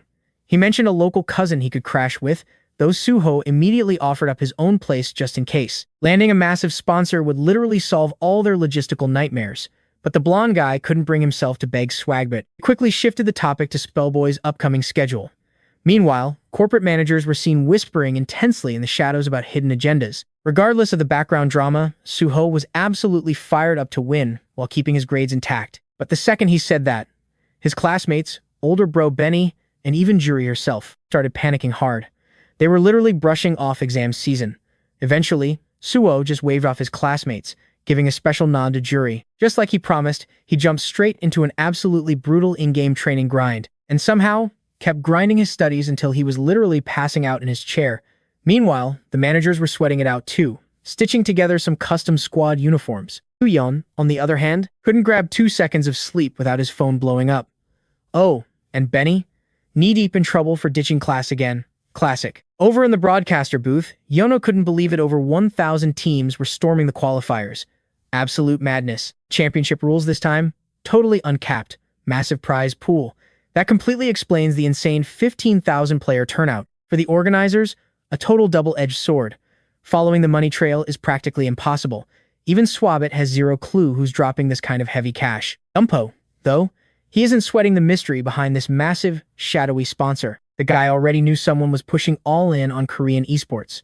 Honestly, the sheer scale of this is way beyond his wildest guesses. But hey, Swagbot can't sit around overthinking things. He's got an epic tournament to kick off. Meanwhile, our brand new squad of total pros is finally grouping up. Suvo locks in his role, heavy tank and support. Vinny confidently claims the sniper spot, and Yummy swears he'll keep his boys alive as the main healer. Spellboy, he guarantees he'll smash the absolute front lines with everything he's got. And finally, Duel steps up to cover their blind spots. He's ready to dominate. With the roster locked, Suho hypes up Team Death Bar for a legendary pre-game war cry. Except Benny instantly roasts his cheesy hero speech, leaving Suvo turning bright red. Perfect timing, but Suvo was running pure hype. I mean, gaming in a packed cyber cafe? That's an absolute pressure cooker environment. He was just thrilled Duian wasn't letting the trash talk break him. But honestly, our main guy hadn't even processed it yet. And the second it finally clicked, he bolted straight to the bathroom. Duian's heart is pounding out of his chest, but even hiding in there, zero peace. Because guess who suddenly walks in? The absolute last guy he ever wanted to face. Xander swaggers in. Duian's anxiety hits the roof, but wildly, the dude just pivots and bails, leaving our boy frozen, shaking like a leaf, and completely baffled by what just happened. Random guys wander in and out, but Duian's brain is spiraling. Is Xander competing in this tournament? Rooted to the floor, he's totally panicking about his next move. But seeing how exhausted Xander looked, he's praying they're cool. Meanwhile, he can't stop obsessing over who that monster is teaming up with. Finally, the casters get the stadium screaming for the Seabon tournament. Swagbot grabs the mic as lead caster, with Yumpo riding shotgun. Broadcasting live from Incheon for the qualifiers, but first up, pre-game interviews with the heavy hitter squads. Simon gets pulled aside for a chat, practically vibrating. I'm ready. Bring it. Manager Nam drops the schedule 2 brutal matches today, assuming they survive round 1. But Nam? The guy isn't sweating it. Not even a little. They came to absolutely dominate. Simon totally agrees, but quickly nudges Jay to keep the cockiness dialed down for the cameras. But the real burning question, their mystery recruit. Flashback. The squad was partying hard, and Xander felt confident he'd absolutely crushed his tryout. Honestly, whatever happened, Simon had to tip his hat to the kid's raw drive. Rumor was, Xander was the final prospect on their radar. Word on the street was they finally caved and welcomed him to the roster. Jump back to present day. The rookie strolls up to his new teammates, but wait, looking closely at him, that is definitely not Xander. Plot twist, the guy they actually drafted is Jake Yang. Post-draft, Sarah questions the final cut, totally convinced the manager favored the other guy. Honestly, she remembers Simon throwing massive praise his way earlier, but the manager waves it away, just empty compliments. End of the day, plenty of nicer, vastly superior players were available. That kid wasn't even close to being in the Reapers League. Now, back to that bathroom nightmare. Bam. Xander's fist smashes into the tiles right next to our guy. Duyan's internal screaming, worst possible time for a bathroom break. Xander just glares, dead-eyed. Pure ice shoots straight down Duyan's spine, and things escalate fast when Xander brutally kicks the wall right beside his head. Then, he grabs Duyan's shoulder and delivers a vicious slap across his face. Duyan just stands there, stunned, while Xander doesn't show a single ounce of pity. Instead, his eyes are full of pure disgust, leaving our hero absolutely terrified of what's dropping next. That strike, it triggers a violent flashback, an incredibly dark memory of Xander mercilessly tearing him down with sick, twisted jokes back in the day. Duyan remembers being bound, completely humiliated. He instantly begs for mercy, anything to stop that hellish nightmare from repeating. Trembling and broken, which is exactly the sick reaction Xander was hunting for. Dropping a quick loser, Xander just walks away, leaving him completely shattered. Fast forward, Team DePardo is summoned to clash against Squad 50C. Never even heard of these guys. Suho gets totally hyped. Alright boys, who's ready to dominate? But right now, our protagonist's face is absolutely frozen. Pure, unadulterated terror. No time to process. The match starts instantly. And Suho, he takes one look and knows Duhan is completely out of it. Suho has seen this before. When his boy gets like this, it is bad news. He immediately shouts at Binny, trying to warn her. Bang! Pinpoint shots interrupt him entirely. Suddenly, the kill feed just lights up with enemy names. This, not Duhan's usual playstyle at all. The guy is having a total meltdown. But maybe today, the Reaper is weaponizing that panic into pure, aggressive destruction. In the game, the enemy squad groups up trying to survive the chaos. One guy catches a weird sound. Too late. Duhan is already right behind him. One smooth trigger pull. Bam. Game over for that guy before Suho can even blink. Our blonde friend begs him to pull back and regroup. But Duhan, completely ignoring him, he just keeps pushing forward. He's absolutely shredding through the enemy team. It gets so insane that someone literally screams he is using aimbots. Suho laughs, classic newbie reaction to facing Duhan. But here is the thing. This is a sanctioned, official tournament match. These guys are diamond tier players. So yeah, he wiped them out, but honestly, his aim is actually super sloppy right now. Zero cover, just rushing in like a madman. Total overkill. Boom. Another shot drops an enemy as our boy slides right into their base. Duhan is playing like his in-game life means absolutely nothing. Just crazy reckless. Any pro would have punished that instantly. Regardless, round 3 finishes up, and his crazy kill streak locks in the win. Team rips their headsets off. But Duhan, he instantly shoots out of his chair like a rocket. Suho grabs his shoulder, ready to hype him up, but he immediately recoils. Our hero's face, completely drained of life. Suho is totally confused. Then it clicks.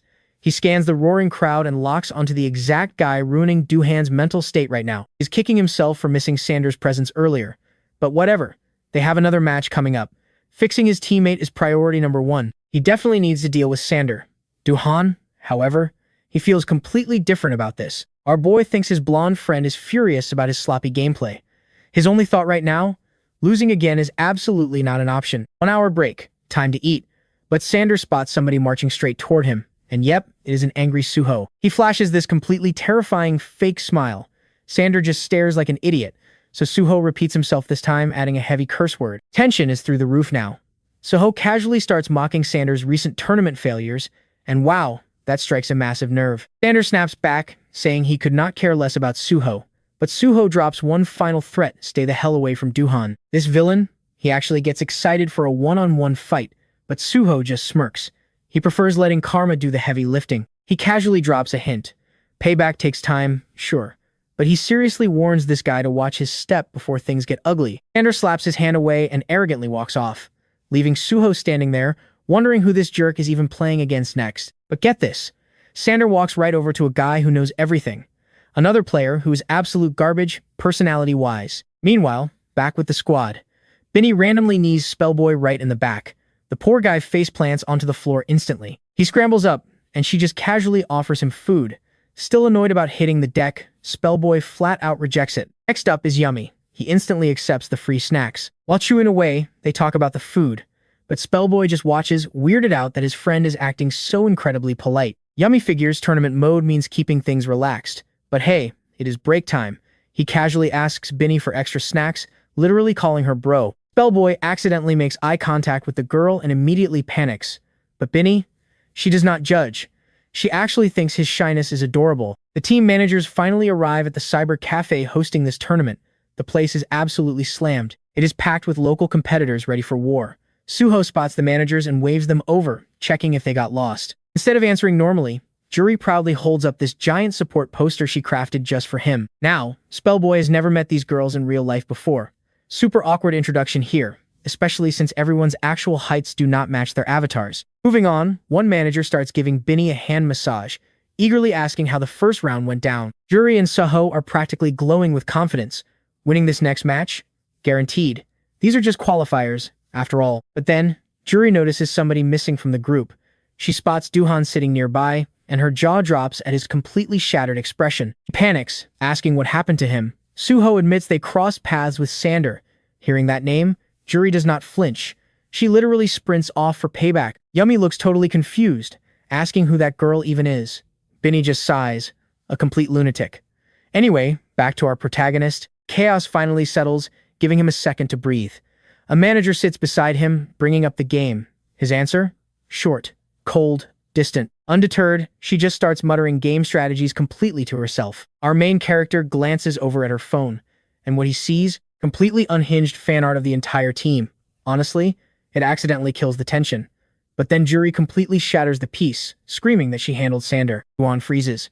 Why?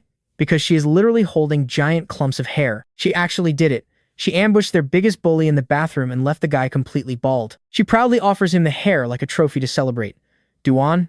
Yeah, he immediately passes on that nightmare fuel. Moving on to the main event.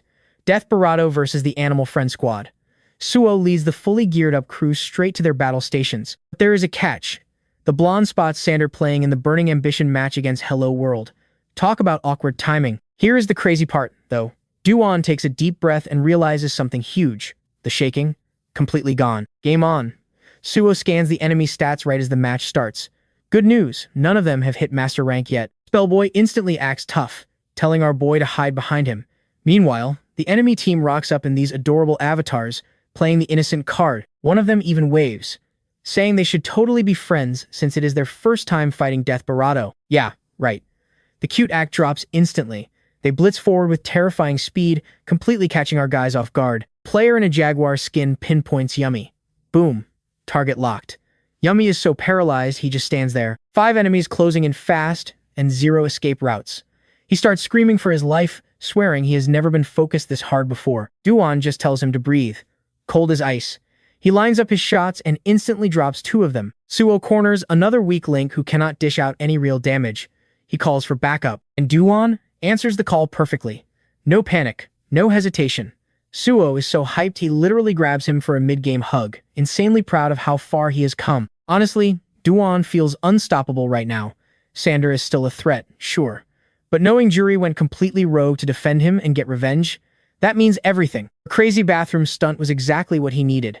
The trauma, finally broken. Death Barato absolutely dominates. 2-0. Perfect sweep. Cut to the next day. The tournament brackets update, and guess what? Burning Ambition also secured a flawless win. Suo is pretty salty about their rival advancing, but Duan? He does not even care. His confidence is officially back. Over in the group chat, Sarah double-checks if her sister made the next qualifier. Bonnie confirms it. Both sisters basically flex their team's double victories. Not that Sarah is surprised. She knew Death Barato was built to survive. Wrapping up their practice, Eugene signals that it is time to pack it in. Sarah immediately throws out the idea of hitting a barbecue joint to celebrate. Bonnie reads the texts and just sighs. She cannot figure out why her older sister is so obsessed with her squad, but she smells a master plan brewing. Whatever. Future Bonnie's problem. Right now, it is time to party. Juri showers Suo and Spellboy with massive praise. Naturally, Spellboy's ego instantly goes straight to the moon. Penny and Yumi are hyping each other up. Duan and Suo are tossing friendly insults. Seeing the team finally click like this, it makes Bonnie's heart absolutely flutter. Out of nowhere, Suo formally thanks the managers for their custom uniforms. Bonnie gets totally flustered, thinking he is being way too polite. But he is totally serious. That gear? It makes them look like actual quarterfinalists. The team morale is peaking, and he owes it to them. Hearing that, the managers are practically glowing. They instantly promise to design a sick team logo and a hype slogan next. Bonnie is officially riding the hype train now. Players are giving it everything. So as management, they need to match that energy and carry them to the championship. Later that night, bang, bang, bang, Sarah violently kicks the door open, demanding drinks like a total menace. Bonnie tells her to calm down, rolling her eyes at the classic sisterly drama. But honestly, Sarah looks like a zombie. She is completely jealous that Bonnie gets to chill while she drowns in paperwork. Pity kicks in. Bonnie pours her a single stiff drink. Sarah literally inhales it. Ah, life restored. She aggressively hugs Bonnie, ugly crying about how hard it is to wrangle crazy pro players and manage endless schedules. Wiping her tears, she asks about Bonnie's next match location, but both their phones buzz at the same time. Same orders report back to the main arena tomorrow. Then, incoming call from Simon. Bonnie goes into full panic mode. Sarah snatches the phone. Ice cold. She makes it perfectly clear she despises the guy, but gives him the rundown anyway. Eugene and Yiji, completely dominating. They have been running endless combat drills with Minho and Nam. Basically, they are unstoppable right now. Even Jake is stepping up. Sure, he is the rookie under insane pressure, but the guy literally feeds on the spotlight. Yiji, though, too passive. Sarah finds that highly suspicious. She seriously wants Yiji to snap out of it and play aggressive. And honestly, Bonnie is dying to know what other secrets her sister is hiding. She finally hung up, phone tossed completely aside. Then she just collapsed onto her bed, but Bonnie wasn't having it. She begged to learn that exact trash-talking style. She needed the secret to that absolute god-tier feedback. Sarah saw her opening. Her condition? She gets to watch Bonnie's upcoming practice match. Bonnie tried backing out, but Sarah wasn't taking no for an answer. Watching the game was literally the fastest way to fix their team's massive issues. Plus, she flat out refused to just hand over her epic communication skills without seeing the actual gameplay first. Listening to her breakdown, Sarah smiled. Bonnie would totally master this style with enough practice. Bonnie still looked unsure. So Sarah dropped the reality check. Her sister was basically famous, which made things incredibly complicated. Then, boom, the group chat exploded with massive news. Forget the practice word just dropped, that Psychop was entering the championship. And get this, someone actually connected the dots. That legendary Reaper? It was first-year Duan. Two across the city. Yi woke up completely groggy. It was insanely early still. Stumbling through the house looking for Eugene, she ran straight into Jake instead. And guys, he was literally wearing this bizarre facial mask. Yi just stared. Why the heck was he doing this now? His excuse? Morning skincare. They were meeting fans today, right? So obviously he had to look absolutely flawless. Yi just rolled her eyes and let it slide. He tried passing her some lotion, but Yi shut that down fast. Practice mattered way more. But wait, before she could leave, Jake dragged her in for a quick selfie for his feed. Immediately uploaded it online. The caption? Woke up super early to absolutely crush this competition. Classic Jake being a complete weirdo. But honestly, the post blew up. Over 2,000 views in minutes, and he was eating up all the hype. Then one specific comment froze him completely. They were talking about Psychop. He instantly remembered that monster from the Streamer Cup. Psychop entering this official tournament? Absolute disaster for everyone else playing. Meanwhile, our main guy jolted awake. His phone was absolutely blowing up with insane notifications. The entire team was prepping already. Lying there, the panic hit him hard. Duan finally dragged himself to the kitchen, practically shaking from pure tournament anxiety. His mom immediately noticed the stress. It was game day, after all. Trying to help, his older sister slid him a special drink to calm his completely fried nerves. Sipping it, he laid everything out. This tournament meant absolutely everything to his future. Helping the last drop, Duan realized his stomach was totally empty. Best sister ever? She jumped up to heat some soup while he hit the showers. Fast forward to the arena. The hype was unreal. Everyone freaked over the Streamer Cup legends. Xander was nowhere in sight, probably over in a different block. But suddenly, a tap on his shoulder. Our guy literally almost had a heart attack. False alarm. It was just Suvo and Bonnie. But wait, they dragged him aside, staring at his face super intensely. Suvo leaned in fast. People knew his secret identity. Duan tried playing it cool, but his sheer panic was obvious. His teammates knew they had to act right now. Operation Disguise began. Shoving some glasses on his face, they aggressively tweaked his entire look right there in the hallway. Rumors were spreading like absolute wildfire. Everyone suspected the legendary player joined the Blonde squad. Die-hard fans were already camping out. They wanted a piece of this legend. Things got so crazy, Yummy had to scream for focus. It is a tournament, guys. And the worst part? Everyone knew Duan had crippling social anxiety. Suvo knew the truth. Duan had to conquer this fear to perform today. But his nerves were wrecked, especially after running into a massive rival. If the whole crowd realized it was actually him, total mental breakdown, game absolutely over. Hence the emergency makeover. It was survival mode. Meanwhile, crazy fans were literally hunting the venue for him. But the disguise actually worked. People walked right past him, assuming the rumors were totally fake. Just like that, the hype vanished, and Duan could finally breathe. On the opposite side, Sweet was having an absolute total meltdown. Honestly, all the casters were completely dead inside after shouting for straight hours. Thank God it was time for an epic feast made by Yumpo's mom. And guess what? Suvo's phone lit up. The rest of the squad absolutely demolished their early matches. Flashback to class. Suvo is basically unconscious at his desk. Suddenly, his friends shake him. They mention the tournament, drop his team's name, and boom, he is wide awake. Suvo plays it perfectly cool. He spills all the juicy details they asked for. He confirmed their roster had completely changed since the Cup.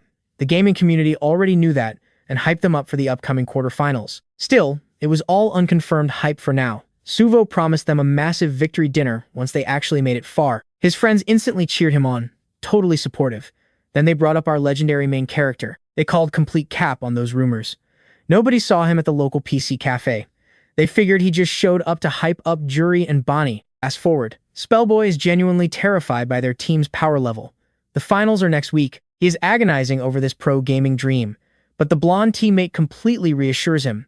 They are going to pull up to the venue tomorrow united, ready to absolutely conquer everything. For our main guy, this tournament is absolutely massive, way beyond just some fiery ambition. As for Xander's current squad, they seriously need to pack up and look elsewhere. Meanwhile, Spellboy's phone is absolutely exploding with notifications. He thinks it's his charm, but Suo shuts that down fast. It is all because of the massive tournament they just entered. Of course, Spellboy ignores that reality completely. Let the guy dream he is a total heartthrob. Suo cuts him off anyway. Keeping the team's morale peaked? Absolutely crucial. This is their one golden ticket to finally going pro. The whole squad screams a massive battle cry. Duin locks eyes with Jury. She is smiling, completely radiant. Knowing her dark past, he just breathes and focuses on right now. Jump into the server. Next match begins. Our protagonist lines up his sniper sights directly on some enemy who is completely spaced out. Boom. One clean, devastating headshot. The enemy is instantly deleted, securing another flawless victory for Team Death Pirano. Just like that, they shatter the rankings, easily breaking into the top 64 brackets. Back in the lobby, Spellboy won't stop flexing his mediocre stats to Benny. Bonnie, however, she showers our main guy with total praise. He casually asks her to send over that awesome team fan art she sketched to his phone. She actually freezes up for a second. Wait, you mean those random doodles I did when I was completely bored? He nods with a smile. She instantly shoots the file over, leaving Duyan hyped and Bonnie blushing like crazy. Jury leans in, super curious about the drawing. Our guy flashes the screen, and Jury immediately declares it their ultimate good luck charm for the tournament. Diane throws Bonnie another genuine thank you, but honestly, she definitely has something else on her mind. Bracket update team Micro Black is going head-to-head against Rainy Knight next. Spellboy is completely hyped to crush everyone, but then, that creepy stalker from before suddenly materializes, locking his eyes straight on Jury. The good vibes? Instantly dead. This creep looks absolutely thrilled, while Jury visibly shrinks back in pure dread. As the arena announcements blare out, Suo urgently reminds the squad that they are up next. He glances over, asking who this random guy is. Instead of an answer, he just sees the sheer, blood-drained panic written all over his teammate's face. The creep smirks, introducing himself as her old gaming buddy. You know, the exact same toxic guy who aggressively pressured her into playing ranked matches when she desperately wanted out. Then he drops a sickening line, shocked his precious flower. Jury made new friends. The blonde teammate? Absolutely disgusted by the sheer audacity. Suo steps up, furiously demanding to know who this freak is. The weirdo just laughs, claiming his identity totally does not matter here. He only cares about identifying the blonde guy. Reading the dangerous room, Suo warns him straight up apologize for starting toxic rumors and get lost immediately. This absolute creep, he only cares about finding out if the blonde guy is Jury's new boyfriend. The crazy part? He was actually hunting for our protagonist from their previous encounter. Instead, his twisted mind gets visibly thrilled at the disgusting rumor of her dating both guys. Completely unfazed, the stalker instantly plays the pathetic victim card of Mare, leaving the blonde guy utterly baffled. He smirks, asking if he is finally staring at the guy who leaked all that internet drama on the blogs. And if so, the freak dares him to actually do something about it. But Suo's expression remains ice cold. Suddenly, the stalker actually flinches back in genuine fear. Suo is definitely not alone here. Benny suddenly steps out from the squad, demanding to know what this garbage is all about. Meanwhile, Spellboy locks the creep down with a lethal death glare, and he reaches her boiling point fast. Yet the stalker looks furious, absolutely hating that Jury has such strong, protective friends. Swallowing his rage, he tries playing it completely cool, asking if this impressive roster is the team she is running with these days. Benny is having none of it. She steps right in front of Juri, shutting him down. Then, a sudden camera flash goes off, and Benny's anger completely redlines. Out of nowhere, some random fan thought it was brilliant to snap an invasive photo of the drama. Big mistake. Benny instantly snatches the phone right out of her grip. Girl stammers out a frantic apology, but Benny ignores it. She ruthlessly deletes the picture, shoves the device back, completely rejecting the sorry. Right then, a teammate yells for the stalker. Their bracket match is starting. He is forced to retreat. The second he is gone, the squad erupts into a massive debate about that creep. Oddly enough, Suo stays completely and uncomfortably silent, which only makes Juri's anxiety skyrocket. Meanwhile, Duian is analyzing the threat. What does this psycho want now? Whatever it is, he implicitly trusts Juri. She is absolutely not the one at fault here. Our protagonist sees her trembling. He knows this trauma is brutal, but the squad will absolutely protect her. One teammate whispers that tournament officials might think a brawl almost broke out. If rumors spread about this toxic confrontation, it could completely shatter the team's momentum. Realizing she is a liability, Juri just straight up vanishes without a word, leaving Duian totally bewildered. Moments pass. No sign of her. Did she seriously abandon the arena? Benny hasn't known her long, sure, but she knows Juri would never just abandon a tournament match without a serious, heartbreaking reason. The internet drama was already public knowledge, but right now, they have to push that aside and face their upcoming opponents on the main stage and wait for the twist. Their enemy is none other than Microblack, the exact team that Stalker plays for. Time to fight. The match loads in, and immediately, one of the Stalker's teammates is visibly panicking. Makes sense. Juri's squad is stacked with terrifying legendary and grandmaster tier monsters. Sure, one played support, but their main damage dealer? Absolute legendary rank. A massive, walking death sentence. Yet despite these insane odds, the arrogant Stalker refuses to retreat. His toxic teammates hold the line too. Because if pure mechanical skill fails today, that Stalker is absolutely ready to unleash some seriously filthy in-game exploits. Or so he thought. Right up until 3 of his teammates got absolutely deleted. His center map strategy was set. But bam, Spellboy ambushed him with a devastating strike. Boom, half his health vanished while he was still airborne. Then Sugo followed up, health flashing red. He was hanging by a thread, but this guy refused to quit. Enter his absolute worst nightmare. Benny suddenly appeared, apparently just looking for a friendly little chat. He books it, sprinting for his life, but a warning shot clips his heel. They were totally toying with him, and oh man, was he furious. Pinned down. He screams at his squad for backup, but they straight up tell him he's on his own. The gunfire stops. Dead silence. For a second, the Stalker actually thought he was safe. Nope. Soon as he peeked, bam, Benny blasted him again, openly trash-talking him the entire time. And since he was supposedly their star player, his own teammates started raging at him for not falling back to regroup with the squad. But the Stalker snaps back, telling his teammate to shut it while he charges up a quick heal. Legendary damage dealer or not, he didn't care about Benny.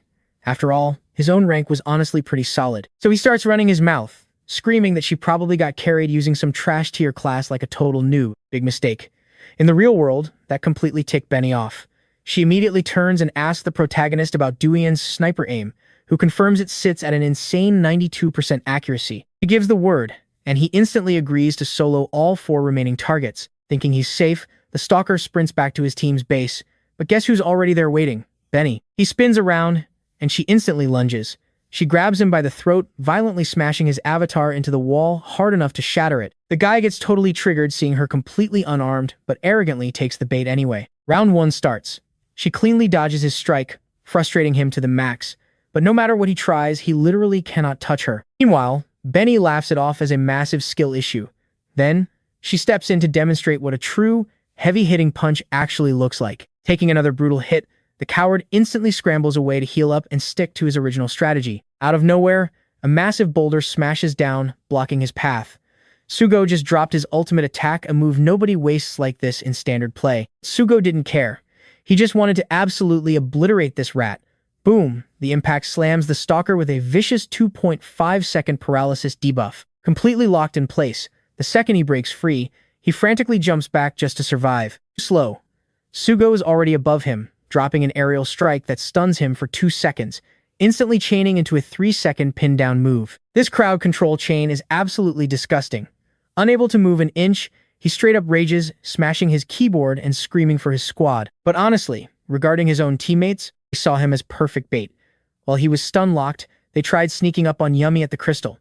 However, seeing the healer wildly swinging a weapon completely ruined their ambush. Ever since that traumatic match against the Animal Squad, Yummy actually had major PTSD about playing the healer role. Usually, everyone ignores the support player, but it became super obvious he desperately needed backup here. The enemy captains swore that if they rushed together, victory was theirs. Big mistake. Yummy wasn't alone. High up in a perfect vantage point, Duan was already tracking their every move. One breath, one trigger pull, and that single echoing gunshot, it marked the beginning of a total massacre. Duan respected his sniper's sheer power. After all, Juri had grinded super hard to earn it. Back in reality, Juri's mom asks why she's suddenly home, considering how insanely hyped she was for the tournament. Then, Juri completely broke down about a guy. Turns out, someone accidentally dropped her embarrassing nickname. And because it happened right in front of everyone, she was freaking out about the backlash.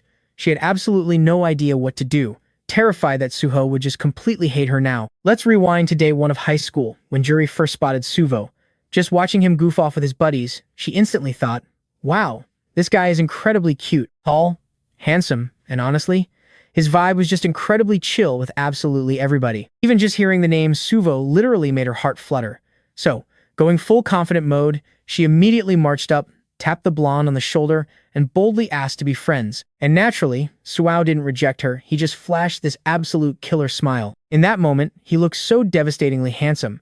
That's exactly how Juri tumbled head over heels for him, completely by accident. Shortly after, she tried calling him, but he claimed he was busy. No biggie, right? He's a smart kid. Well, until she realized he definitely wasn't studying. While checking his notes, a friend asked if he was playing Cab Bond, and he quickly said, yeah, the game servers just launched, so the blonde planned to play at home. But then, his buddy hyped up going to the cyber cafe to game together instead. Even though he preferred his home setup, Sue totally caved since it was literally the first day of classes. Hearing this, Juri realized they were totally diving headfirst into this gaming obsession. By late afternoon, Juri boldly asked Sugul to hang out, but he brushed her off for the cyber cafe. And crazy enough, that became a pattern. He kept dropping excuses, leaving poor Juri totally ghosted. Day 2, exact same excuse. Honestly, she couldn't even be that mad about it yet. But by day 3, he was literally rallying the boys to go game.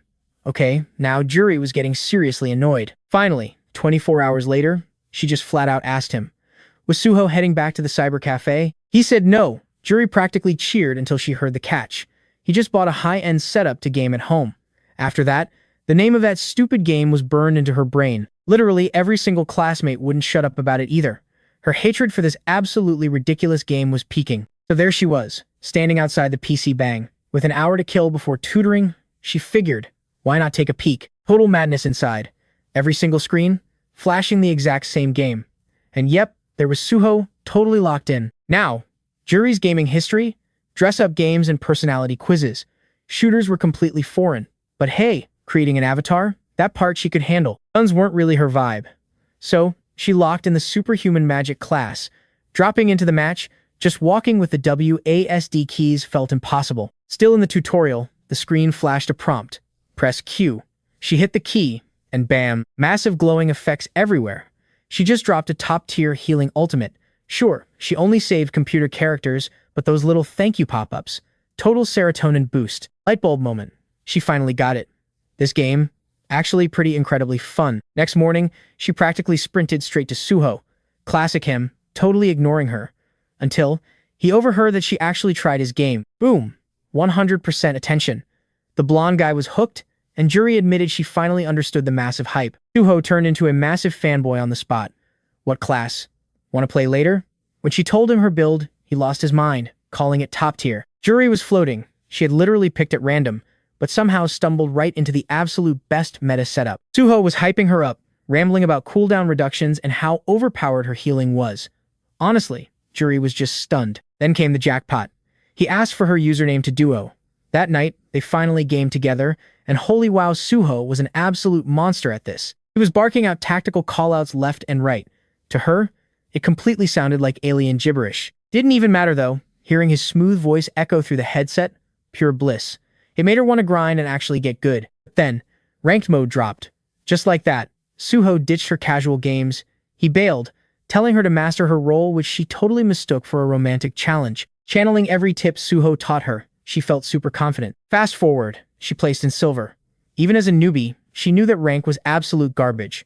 Still, she didn't mind the solo grind and kept having a blast. But matchmaking was brutal. Jury kept getting stuck with incredibly impatient, hot-headed randoms. He hated using voice comms, but playing in total silence felt awkward. Frustrated, she finally snapped over the mic screaming she couldn't heal them from across the map. Big mistake. Right then, the creep in her lobby heard her. The second he clocked a girl's voice, target acquired. Post-match, this guy started laying it on thick, calling her healing literally pro-tier. Jury awkwardly tried to brush it off, but then he hit her with a duo invite. Since Suho was ignoring her for ranked anyway, she figured why not. It seemed like a totally harmless backup plan. Plus, with all the compliments he was dropping, he came off super chill.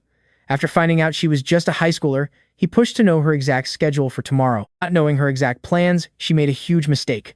She actually gave this stalker her real phone number to text her later.